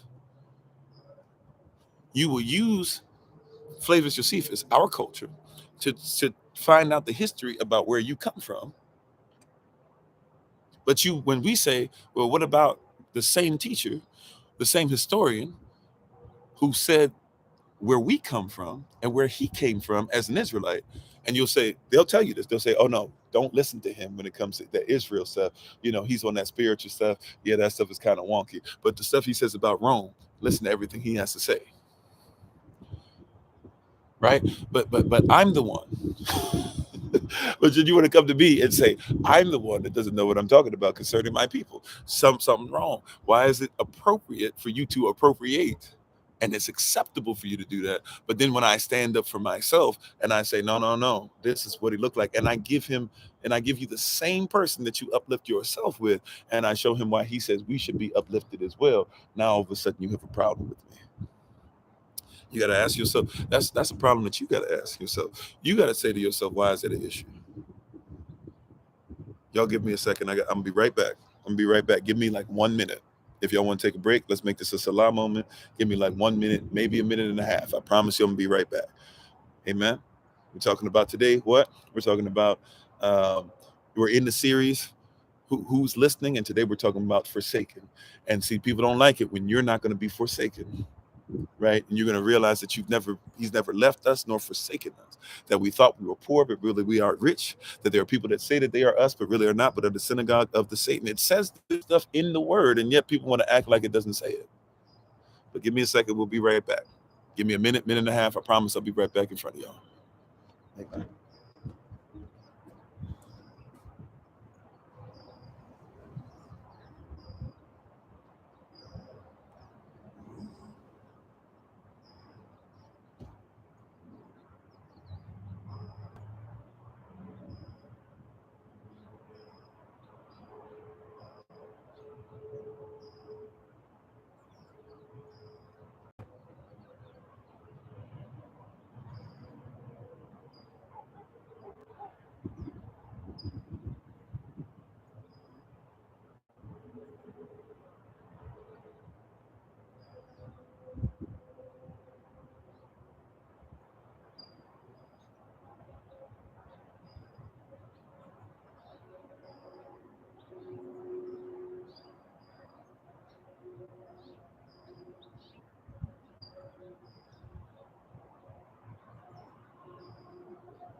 Alrighty. Thank you for your patience. Sorry about that. Praise Yah. So we got to realize that there's two types of people that we're dealing with. We must realize and recognize there's two types of people we're dealing with. We're dealing with those who are forsaken or think they're forsaken, or those who are not forsaken. And then watch this. There's really another level. There's still on two sides, but there's a deeper level. See, watch this. There's those who believe that they are forsaken, those who think that they should walk as the forsaken do. But then there's also another side, that those who are not forsaken. But then watch this. There's a deeper level than that, because then there's some of us that believe that we have never been left or ever been forsaken. And as we get ready to take our leave today, I wanted to make sure that we were all in on that part. Is there's a level of this thing that you got to get to where you realize that you've never been left and you've never been forsaken. Thank you, Sister Nadine. I appreciate you for putting that up there. Thank you, Sister Nadine. I appreciate you for putting up what you've been putting as well. There's a level that you got to get to where you realize you've never been left and you've never been forsaken. That's a different level. I mean, a lot of people are stuck in a level that says, it's just not gonna get any better, or hey, at least I've not been left. Watch this. There's a part of you that Yah has never left nor forsaken. Even if you weren't in his will yet, there's a part in you where he said, okay, she's ignorant, he's ignorant. They will get it together. He will get it together, she will get it together, they will get it together. Right? They made it a point to say that. He made it a point to say that he was the prodigal father waiting for you to come back. Some of you knew the truth and left it and now are coming back. Some of you just knew the Bible and left it and are coming back to something even deeper than what you were being given before, realizing that nobody was really teaching you what's up. But there's a level, there's a group of us now that are coming into a knowledge of Yah and are starting to realize that he never leaves nor forsakes. The word sake, by the way, so you got to realize this. Forsake is something that means to go before the reputation of. That means he's with you. If he were to forsake you, see, he foreknew you. That means he was intimate with you or knew you before the foundation of the world. Foreknew. If you forgive somebody, it means before somebody does something, you give them the right to do it. If you forbear, it means before you bear something, right? There's something that you're doing. But if you are talking about forsake, the sake is the reputation of.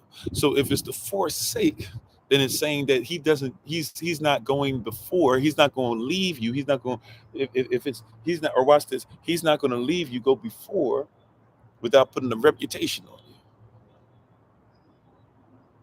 you. Right, and you don't need to certify your birth. Not only do you not need to certify your birth, watch this, you don't need to certify your birth, because guess what? When you were born, he already had what? Foreknew you. So why does man have to certify what Yah had already certified before you showed up?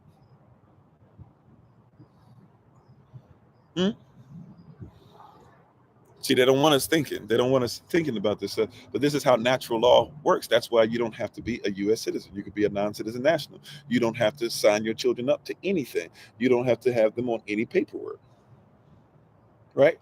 You don't have to. And if they do try to make you do that, all you have to do is just make sure that you show the government, show the world, everybody, that you have evidence that your child lives. Now, they make it hard for you to find the paperwork, but it doesn't mean it doesn't exist. Watch this. If a child's not born in a hospital, can the child still get a certificate?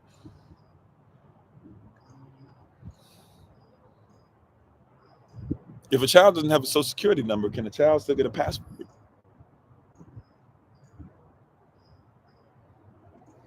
See, like, but we're under this thought process that says that my child has to be. If your child doesn't go to school, can your child still be considered to be acceptable as far as the state is concerned? Mm-hmm. Yeah. If you live together long enough in some states, you're considered to be married by common law. You don't have to go and be registered with the state.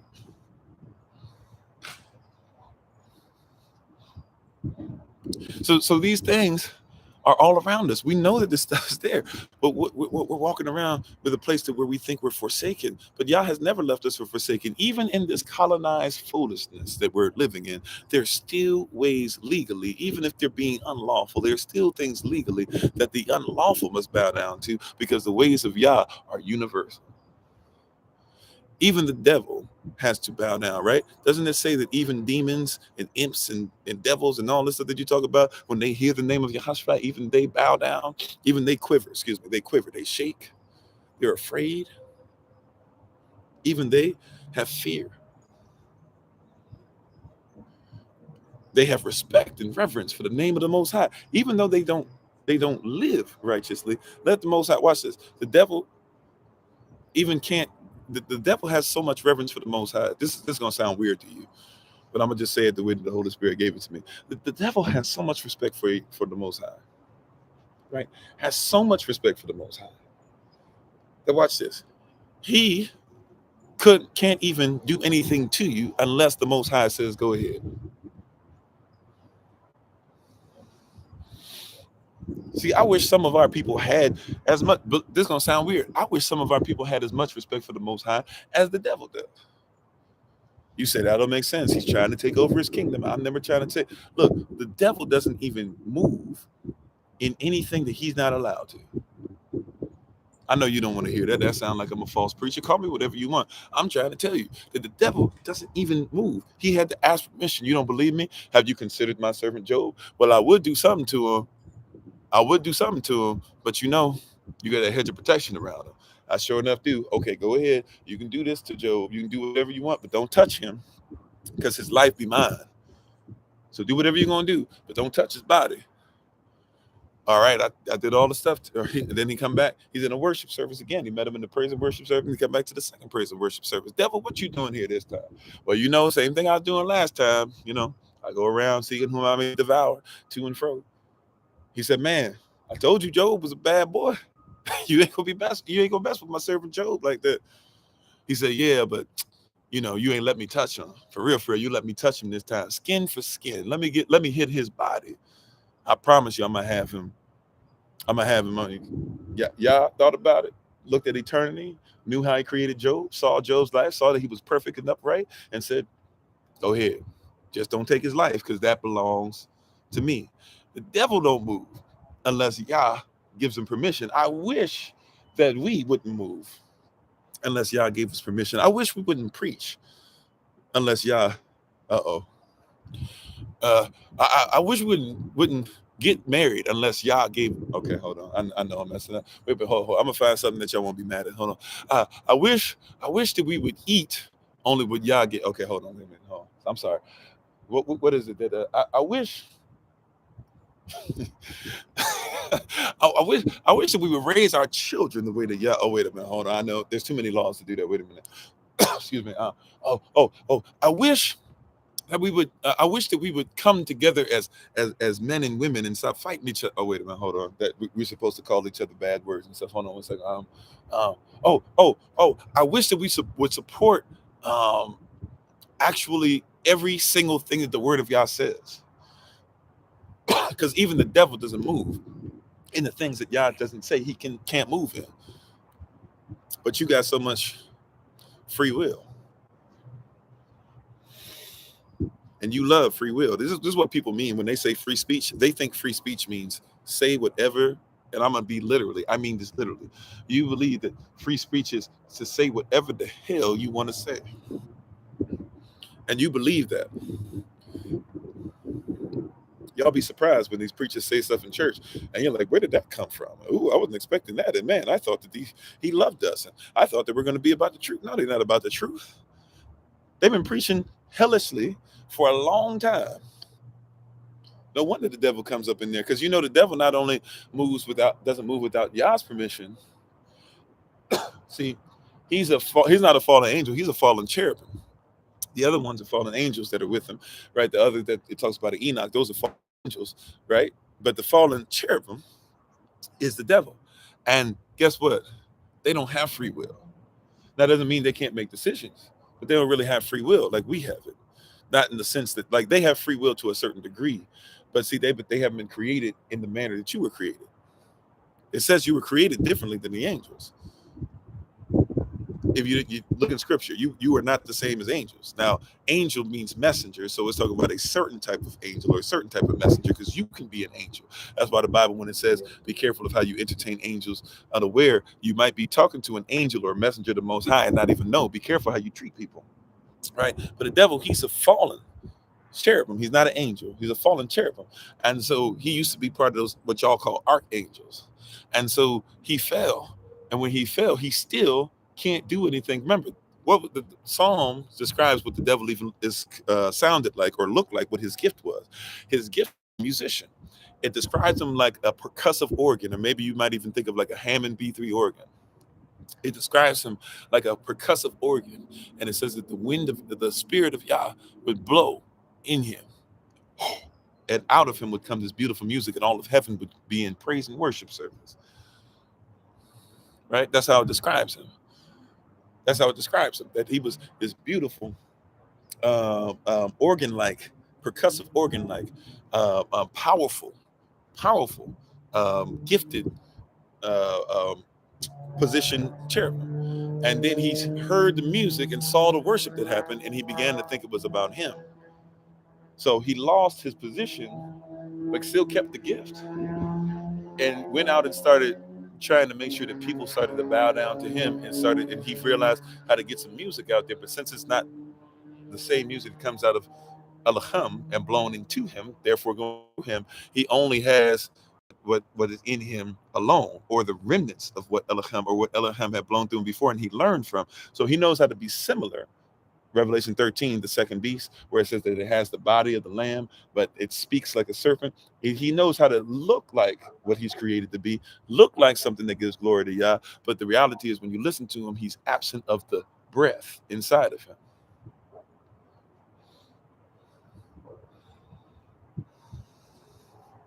You said, did the Most High create us above angels? The Bible declares, look up, there's a scripture that says, for you have created us a little lower than the angels. But lower is not talking about in class per se or anything like that. It's talking about as far as how Yah looks at us or whatever, or the abilities that we have. Angels can do this, do this, do that. And it's talking about spiritual angels, and even talking about spiritual messengers, which is different than what we think. We're thinking about cherubims or those things that flap up and down, right? Or they have to be able to fly, or they have a lyre in their hand, or they have this long stringy hair and all this stuff. But that's not necessarily what the word angel means, right? So you have to realize the context of it. But ultimately, how we're created, whether you're an earthly angel, an earthly messenger, whether you're talking about this, that, or whatever, the person there is specific. I believe it's David we're quoting there. I could be wrong, but the person that we're quoting there is saying that, hey, you have made it to where we, even if we're not a prophet or this and that or whatever, you still see us, you still love us, you still look at these things, right? So that's more so the mindset of that. But what I'm trying to get you to see is that the devil moves in what is forsaken, but he can't move unless he's given authority, which means that he can't move in your life unless you give him authority. That's what I'm really trying to say. And even the Most High, at the end of the day, when every knee has to bow and every tongue has to confess, you'll have to listen up and see what's going to happen, right? You're going to have to just deal with that. You're going to have to pay the piper, so to speak. You're going to have to be judged. But even the Most High does not violate your free will. He has to be given permission in your life. He will never leave you or forsake you, but that means you have to allow him in your life. There's a scripture: behold, I stand at the door and knock. Thank you for the love. Appreciate it. Behold, I stand at the door and knock. If anyone will open, I will enter in and I will sup with him. This is a marriage thing in our culture called the knocking ceremony. If anybody opens the door, see, when somebody's going to get married, a husband would be in his work, a wife would be out there already qualified, because you have to be qualified to be a husband and wife before you got married. And so a husband might be in his work. He sees his wife, or sees a wife. He goes up to her. He first of all checks her out, checks her background and stuff, make sure she's not married. He's not going to be disrespectful to anybody's woman, right? Anybody's wife, excuse me. Then he walks up to her and he might present himself to her, and he basically says like, hey, and they get to know each other a little bit. Okay, cool. The next thing you know, he basically kind of makes it known like, hey, I'm seeing wife in you. I want to go ahead and be with you. Here's my resume. And he gives his bona fide. She as a wife gets to go ahead, because she's been trained on what it is to be a wife, just like he's be a husband. She'll look at the stuff. She'll mull it, think about it. If that's the case, and they say, all right, then their parents have to get involved, all that. And then the father of the bridegroom, if they get qualified to become so, the father of hopefully the bridegroom comes with him, and so does the rest of the family and witnesses. And then they knock on the door of the father of the wife and the family and witnesses that might show up to them. And if the father of the hopefully soon to be bride lets in the father of the hopefully soon to be bridegroom, then all of the parents come down, they sit down, they have conversation, and they work stuff out to where now she can prepare her place for her husband, and he can prepare a place for his wife, so that when the father of the hopefully soon to be bridegroom decides, hey, the house is ready that you're attaching to my house, go and get my daughter-in-law and bring her back over here so we can make sure that we start taking care of y'all and helping you guys to flourish and helping you guys to grow. Then no man knows the day nor hour but the Father. So when it says, behold, I stand at the door and knock, that's for those who are already a wife, ready to have the Father come in with the Son and have a conversation, and everybody say, okay, this is the dowry that'll be paid. What was the dowry that was paid for us? The dowry was paid was that every last drop of blood that Yahashua had, to the point to where water was coming out of his body, was released, so that now that could be paid. So when we sing songs like Yahashua paid it all to him I owe, sin was yet a crimson stain, he washed me white as snow. We're singing songs that are saying that, hey, lawful transaction that was taken to where everything was there. And if you look at the crucifixion that happened that night, when you read scripture, you will discover that it says that very night that his blood hit the ground, that people saw their ancestors who had passed away come back to life, meaning that the resurrective power did not start, is not there for eventually, but the resurrective power had already started when his blood hit the earth, right? So we've never been forsaken. We've never been forsaken. What I say, we've never been forsaken. Let's go. I know we've been waiting a while to get here. I apologize. Let's hit this scripture real quick, so I can keep my word. And let's Deuteronomy chapter 24 verses 1-4. Let's read this real quick. Deuteronomy chapter 24 verses 1-4. Deuteronomy 24 verses 1-4. Praise God. Deuteronomy 24 verses 1-4. It says this. It reads as follows. It says, when a man had taken a wife and married her, and it come to pass that she find no favor in his eyes, because he hath found some uncleanness in her, then let him write her a bill of divorcement and give it in her hand and send her out of his house. And when she is departed out of his house, she may go and be another man's wife. And if the latter husband hate her, and write her a bill of divorcement and giveth it in her hand, or if the latter husband die, which took her to be his wife, her former husband, which sent her away, may not take her again to be his wife. After that she is defiled, for that is an abomination before Jehovah.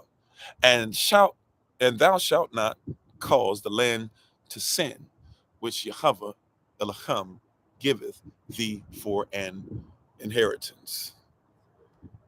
So it was a law that if you were married to somebody and you wrote her a bill of divorcement, you decided that you was going to get rid of her, and she went in when she was with somebody else, and then that person either divorced her or passed away, you can't go back to that person that you sent away. Right? Now catch this. What is the point of that? What's the point of that scripture, especially in the context we were talking about earlier? Why is that important? Because watch this, dude, we were talking about earlier, Jeremiah chapter 3. Right? It says, if you as a husband sends her away and then you try to get her back, that is an abomination. It didn't say if she leaves you. It said if you write her a bill of divorcement and then send her away, and then some other man decides he's going to take care of her and takes care of her needs even sexually, and then all of a sudden then the marriage doesn't work, or he passes away, or whatever the case might be, and now you try to go back what you sent away, that is unclean. That's exactly what it says.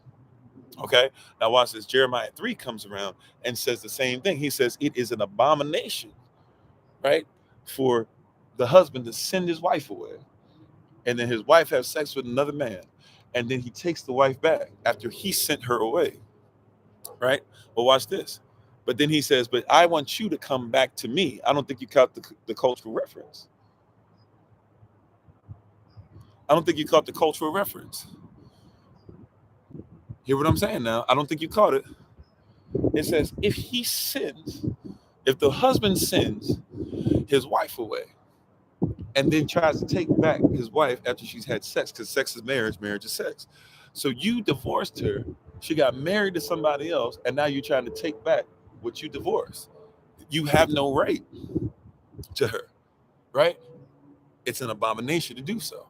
But then Jeremiah says, though, but he says, I'm going to take you back. So wait a minute. It's not even saying that the wife is the abomination. It's saying that the abomination is when the husband sends his wife away, says, I want nothing to do with you, and then takes her back in. Hold on. Catch what's going on here. That means the Most High, who's married to Yashta'al, he never leaves her. Come on, somebody. Nor he never forsakes her. Wait a minute. He never leaves her.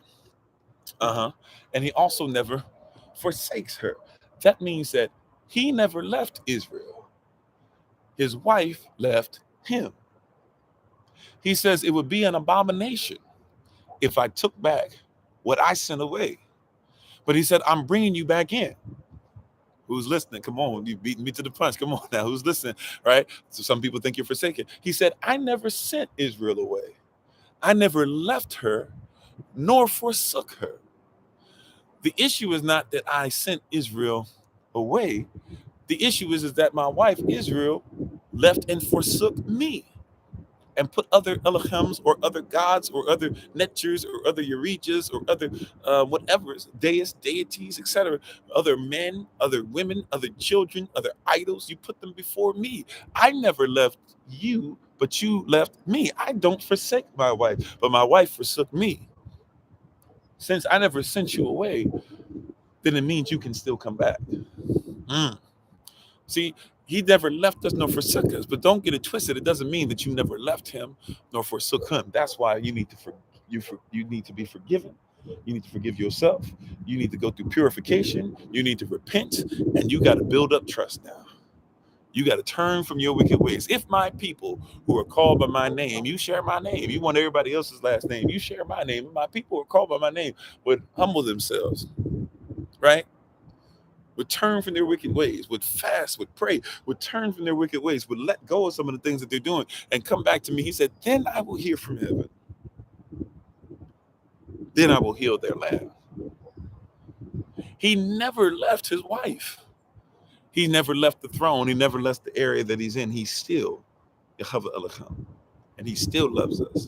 And he still appreciates us. And he still wants us to work together. And he still wants us to work in interdependence, not complete dependence on him. Who's listening? Are you the forsaken? Are you the one who is not forsaken? Are you the Psalm 22? Are you somebody who recognizes now that I don't have to live by what everybody else says? I can be who I'm called to be with regularity. I am not forsaken. Eloi, Eloi, lama sabachthani. Why have you forsaken me? The answer to that is Yahashua was never forsaken. That's the answer to the question. So you might feel you're forsaken, but the answer to the question is you have not been forsaken. Never. Now you might have left and forsook, but we have a husband who loves us so much that even when we left him and forsook him, and watch this, if we left him or forsook him, here's the culture popping up again. We didn't write a bill of divorcement. We just rolled out, which means that he never left. He could have put us away privately. Come on, somebody. You know, that's the Messiah popping up. That's culture popping up. It says that he could have put us away publicly, but then he decided maybe he'll put us away privately. But then he realized that I got to send my son. So I'll send the angel to Joseph to let Joseph know, don't get rid of Mary. What's happening with Mary is that the son has to come through this, right? And this is the way it's supposed to be. And make sure you support your wife, even though it doesn't make sense, even though it's not going to look great for you, even though it's going to make people look bad. You were right to love her. She's the one. Matter of fact, she's not just a good one, like people say. She's going to be the one who is blessed among mothers because she's about to give birth to the Messiah. Take care of her. Hold on to her. Love on her. Joseph said, okay. Thank you for that. I needed that, right? And somebody might need that today to realize that your situation doesn't look like what people want it to be. You might your business or your wife or something in you might give birth to something that everybody's going to think is not the way that the Most High wants, but it's the one that's going to allow you to be blessed among women, blessed among mothers. You're going to be the greatest woman in that situation, in that goal, in that dream, in that business, in that whatever it is. People are going to remember you, but they're going to look at you at first and be like, how'd you get that in you? How you carrying that? There's no way you could have. God gave it to you. The Most High gave it to you. Elohim gave it to you. Yahashua gave it to you. Yahweh gave that to you. The Holy Spirit showed it to you. Man, whatever. Because they gonna try to put you in the box, but you're about to get something nobody else can have, and it's gonna look like you're forsaken. But once again, when he quoted that Psalm 22 verse 1, read the whole psalm.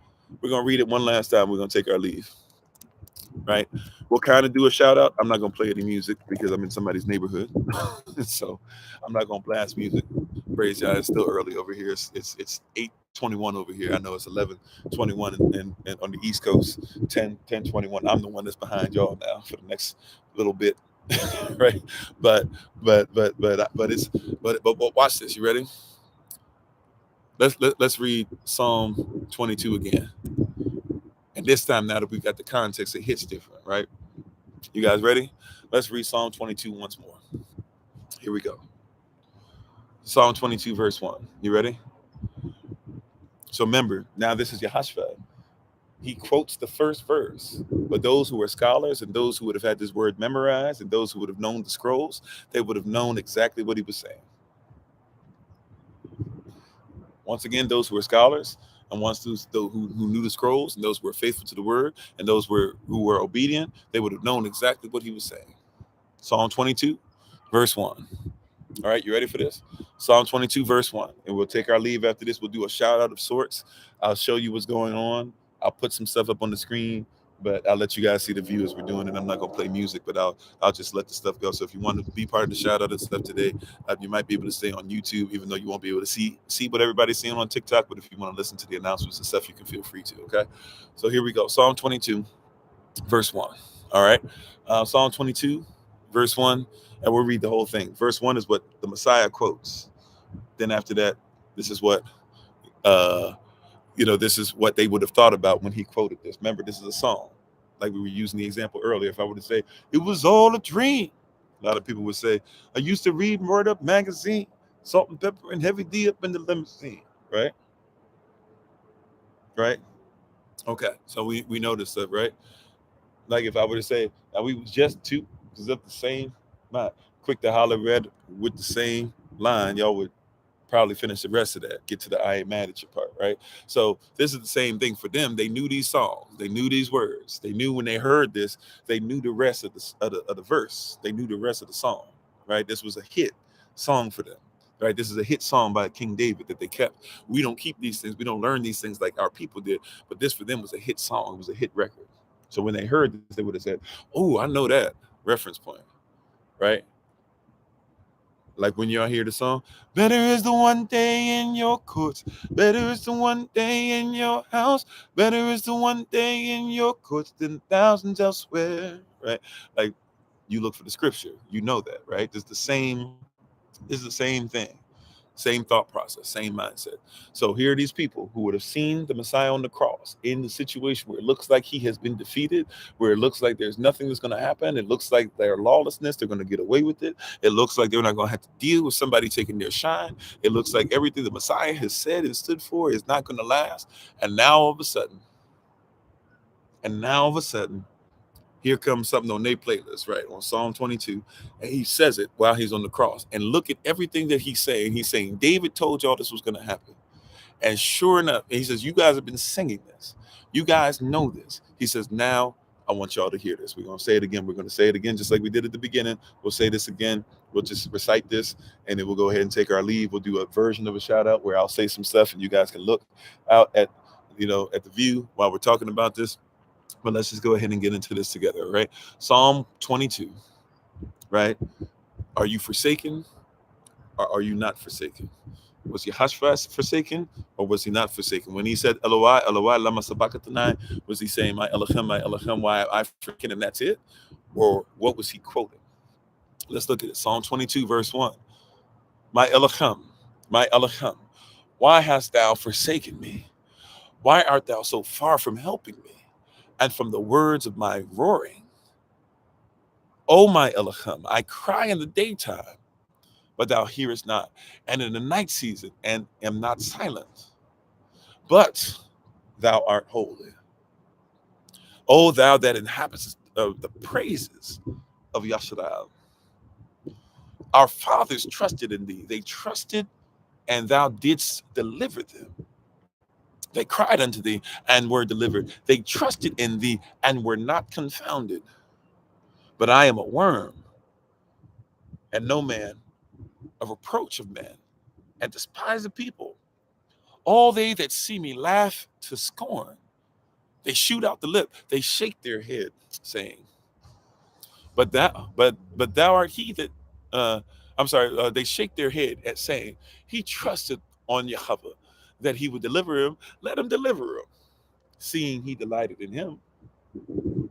But thou art he that took me out of the womb. Thou didst make me hope when I was upon my mother's breast. I was cast upon thee from the womb. Thou art my Elohim from my mother's belly. Be not far from me, for trouble is near, for there is none to help me. Many bulls have compassed me. Strong bulls of Bashan have beset me round. They gaped upon me with their mouths as a ravening and roaring and a roaring lion. I am poured out like water, and all my bones are out of my joint. My heart is like wax; it is melted in the midst of my bowels. My strength is dried up like a potsherd. My tongue cleaveth to my jaws. And thou hast brought me into the dust of death, for dogs have compassed me. The assembly of the wicked have enclosed me. They pierce my hands and my feet. I may tell all my bones. They look and stare upon me. They part my garments amongst them, and cast lots upon my vesture. But be not thou far from me, O Yahweh,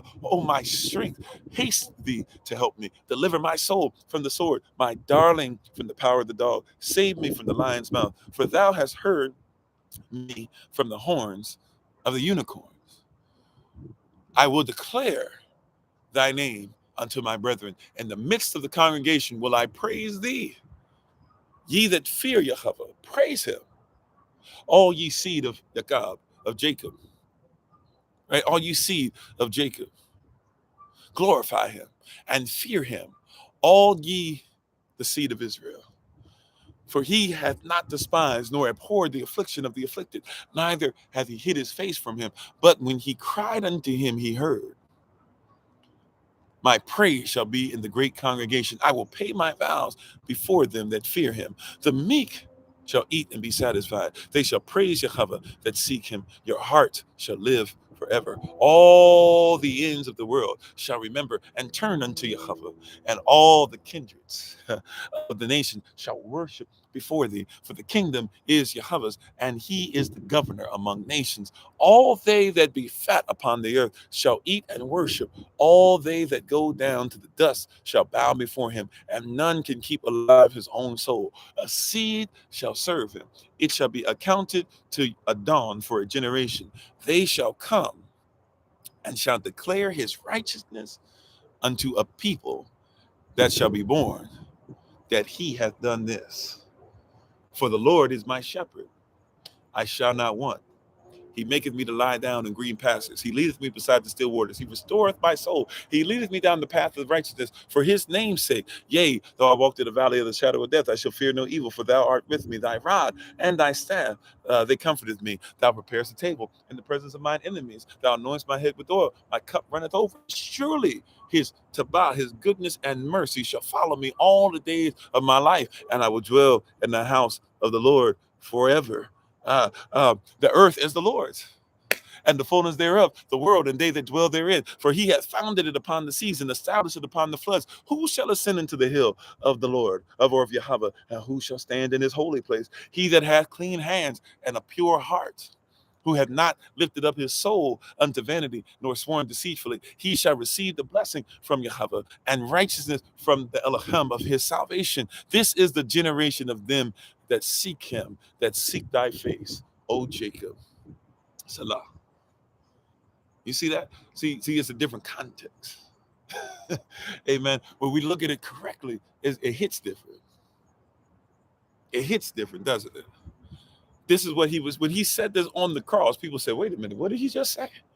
And they started going song by song by song, hit after hit after hit. And they started realizing, hold up, we thought that this was somebody who was forsaken, but clearly we are forsaken because we left the Most High. And therefore we have forsaken ourselves by forsaking him. Hallelujah. Amen. We thank y'all for the word today. We appreciate you. Thank you guys for being on with us. We give all praise and honor to the Most High. We'll give all praise and honor to him for my wife, the Honorable Maya, who lives a life that's able to be honored. You can check her out on TikTok, YouTube, her website, and Pinterest at Bloom and Flourish, not A&D, the letter N, Bloom and Flourish. She is a herbalist, chemist, and biologist by degree. We thank you guys for being on with us today. We appreciate you. We'll see you guys tomorrow. Thank you guys who are on Thursday Rise in Prayer. Appreciate you guys so very much for all that you do. And we appreciate you. Thank you, thank you, thank you. Those of you who are class tonight, we have Black History 1, and we have Natural Medicine 1. Black History 1, I believe, is at 8:30 p.m. Eastern New York time. Natural History 1 should be at 9:15 p.m. Eastern New York time. Those who signed up for Herbalism will be tomorrow at 9 o'clock p.m. Eastern New York time. For the children, because of us being on a different schedule and stuff like that, and therefore Solomon literally not being able to wake up because he's still trying to get used to the time change. We did put out another recording, or we put out a recording for you guys, so you guys should have the recordings to make sure that your children work on the stances. So if you weren't able to make it to class or whatever, the recording should be put out so the children can be ready. But we thank you guys. We're going to go ahead and do a version of our shout out. We won't have the music playing. I'll just kind of show a little bit of information real quick and let you guys see the view as we're giving you guys the information, and it will take it from there. Okay. So thank you guys for being on. Appreciate you. Please, when you get a chance to take time out to look up some of the stuff and study this stuff. Don't believe it just because we tell it to you. You should make sure you believe it because it is the word of Yah. Amen. So we want to make sure that you are in tune with God's word and his will. We thank you guys so much. We'll put up a couple things for you guys real quick on here so you can see them. We'll try our best. I'll try my best to describe them to you because we'll have the background showing at the same time we're doing this. But prayerfully, you guys will get the gist of what we're trying to show you. And we'll talk to you guys soon. The way we normally would do the shout out, since we're going to keep YouTube on and TikTok's going to be on and everything at the same time. Normally, we would have music playing at this point, and you would be able to listen to the music and gather some things and talk through some things and see people put where they're from in the chat and all that stuff. And because for us, this is not just virtual; it's reality. You can still do those things. I just won't be able to see them this time. I guess I'll be able to see them to a certain point. But you can look at some of the stuff that'll be on the screen behind you and be able to listen. If you're on YouTube, you just have to listen. I apologize. You just have to listen. You can't see the other screen, or you can come over to TikTok and join us for the shout out. But thank you guys so much. Appreciate you guys. And we'll let you see the view as we go through some things for our shout out, and appreciate you. So as always, it's been Pastor, in case you had to leave, as always, it's been Pastor Kofi, Pastor Servant to Christ, where we are always changing lives one mind at a time, being a voice of the voiceless and speaking the unspoken, until I have the great privilege, opportunity, and responsibility to be in front of you all again. Please remember, as always, Yasha'Al, that you are loved, you are necessary, you are majestic, you're fearfully and wonderfully made in you, which is all of us working together. Will be the reason why people who are in this system no longer have to be of it. Shalom, family. Peace. All right, let's do our shout out real quick, and we'll go ahead and get out and your way. All right, we can go ahead and look at the background and look at the great things that Yah has created for us. Praise Yah. Excellent background to be able to use up. Sorry, is doing some weird stuff.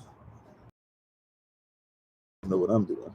So hopefully this doesn't keep happening to you over and over and over again. But anyways, sorry for you having to look at this weird, scary thing up on here. That is my face. Or my distorted face.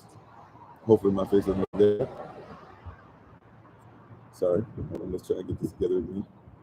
Oh, yeah. All right, let's get this together again. So we're going to put up the information like we were saying before. We thank you for joining us at SOC. If you want to become a member, you can reach out to us. If you want to learn some more stuff, if you want to learn about people who are in your area, different meetups and different things that happen, feel free to.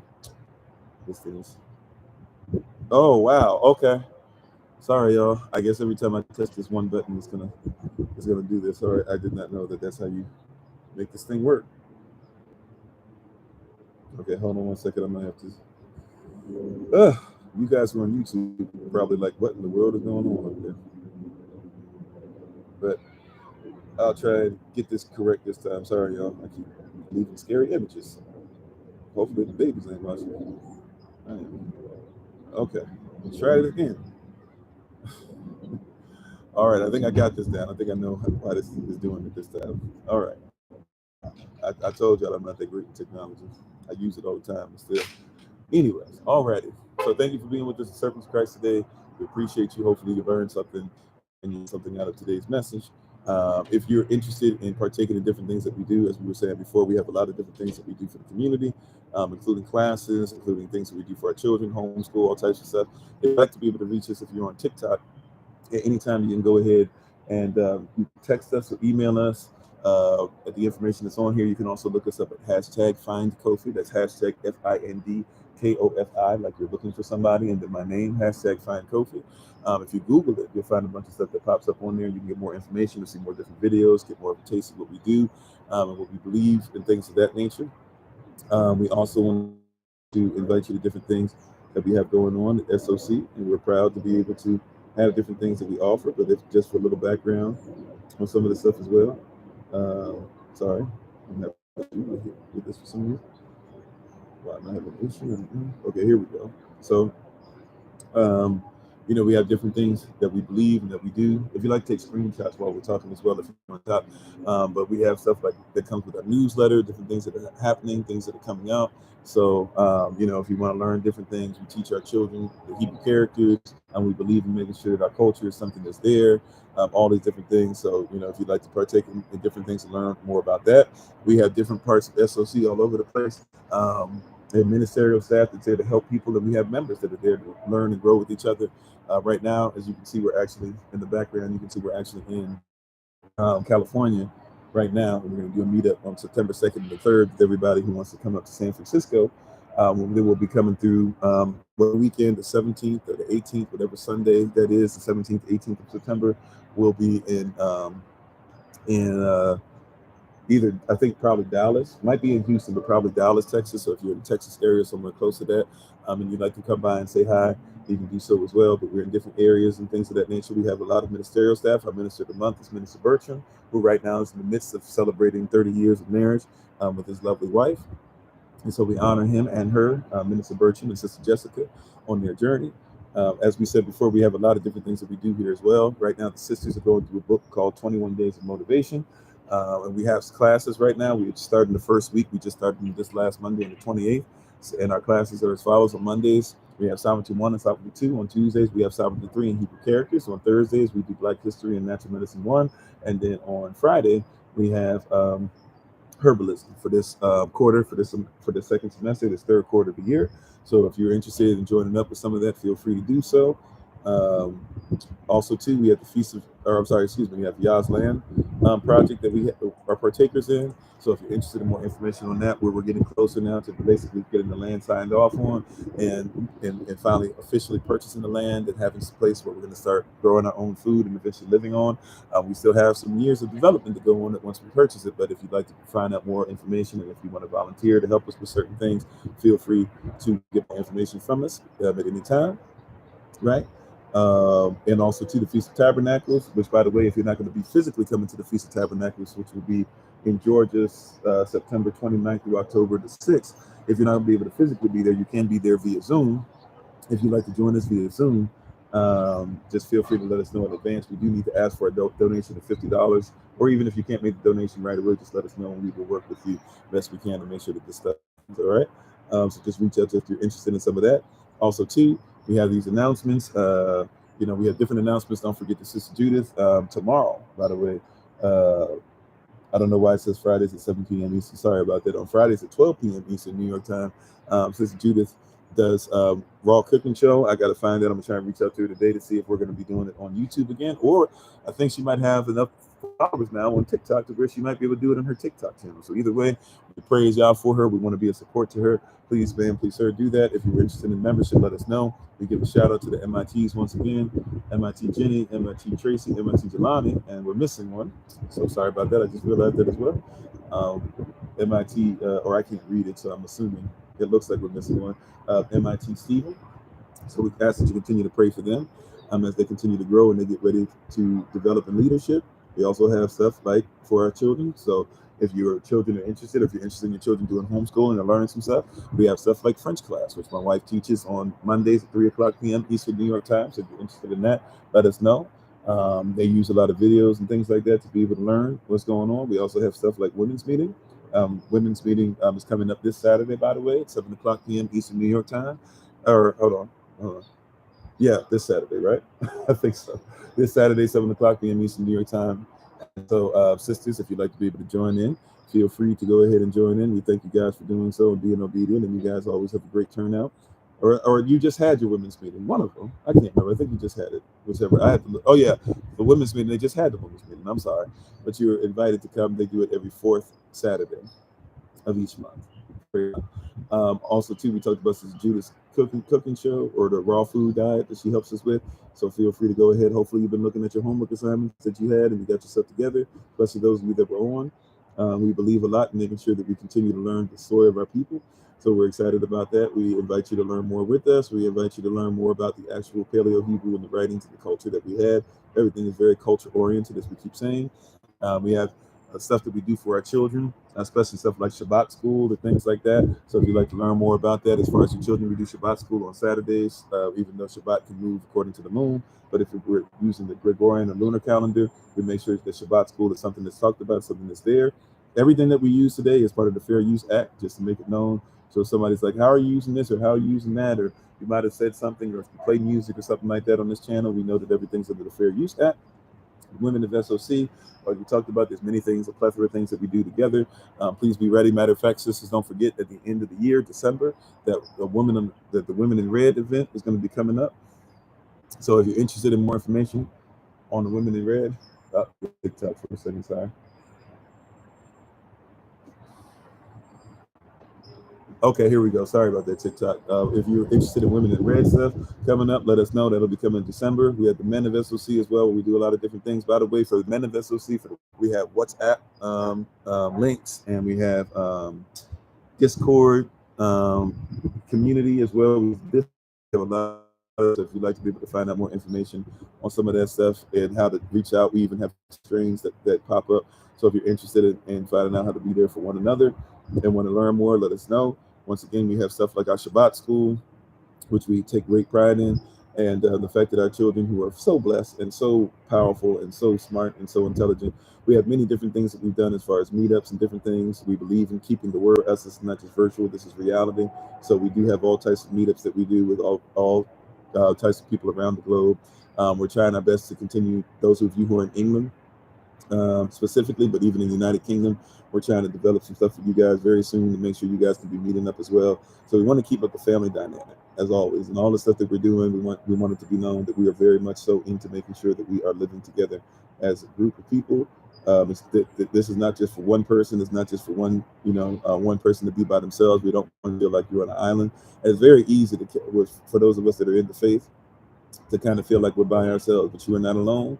There are many people that believe what you believe. There are people all over the four corners that are coming into the knowledge of Yah and want to be a blessing to you. I want to make sure that you're learning and growing, and that's from people who are young, old, and everybody. We really are blessed to be able to have you in our vicinity to grow with you, to be more powerful, to have more opportunity to learn and to listen and to operate in Yah's will. If any of the stuff that we're talking about today, please feel free to let us know. If any of this stuff is something that resonates with your spirit, please feel free to let us know. We would love to be able to work with you. If not, have you become members or just become part of the family. Be, Israel, the compact nation.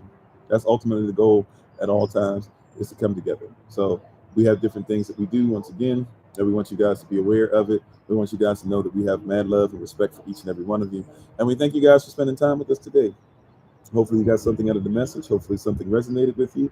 And we want you to always, this year for us, especially in 2023, is the year where we at SOC are going to look beyond what we see, right? We're going to press and strain, and we're going to look beyond the normalcies of life. And we're going to look at what the Most High has for us. We're going to continue to grow. We're going to continue to have each other's back. And hopefully, this will be something that you guys feel you're worthy of doing with us, that we're worthy of walking with you in. And prayerfully, you'll be able to reach out if you have any questions, comments, or concerns. So we thank you guys.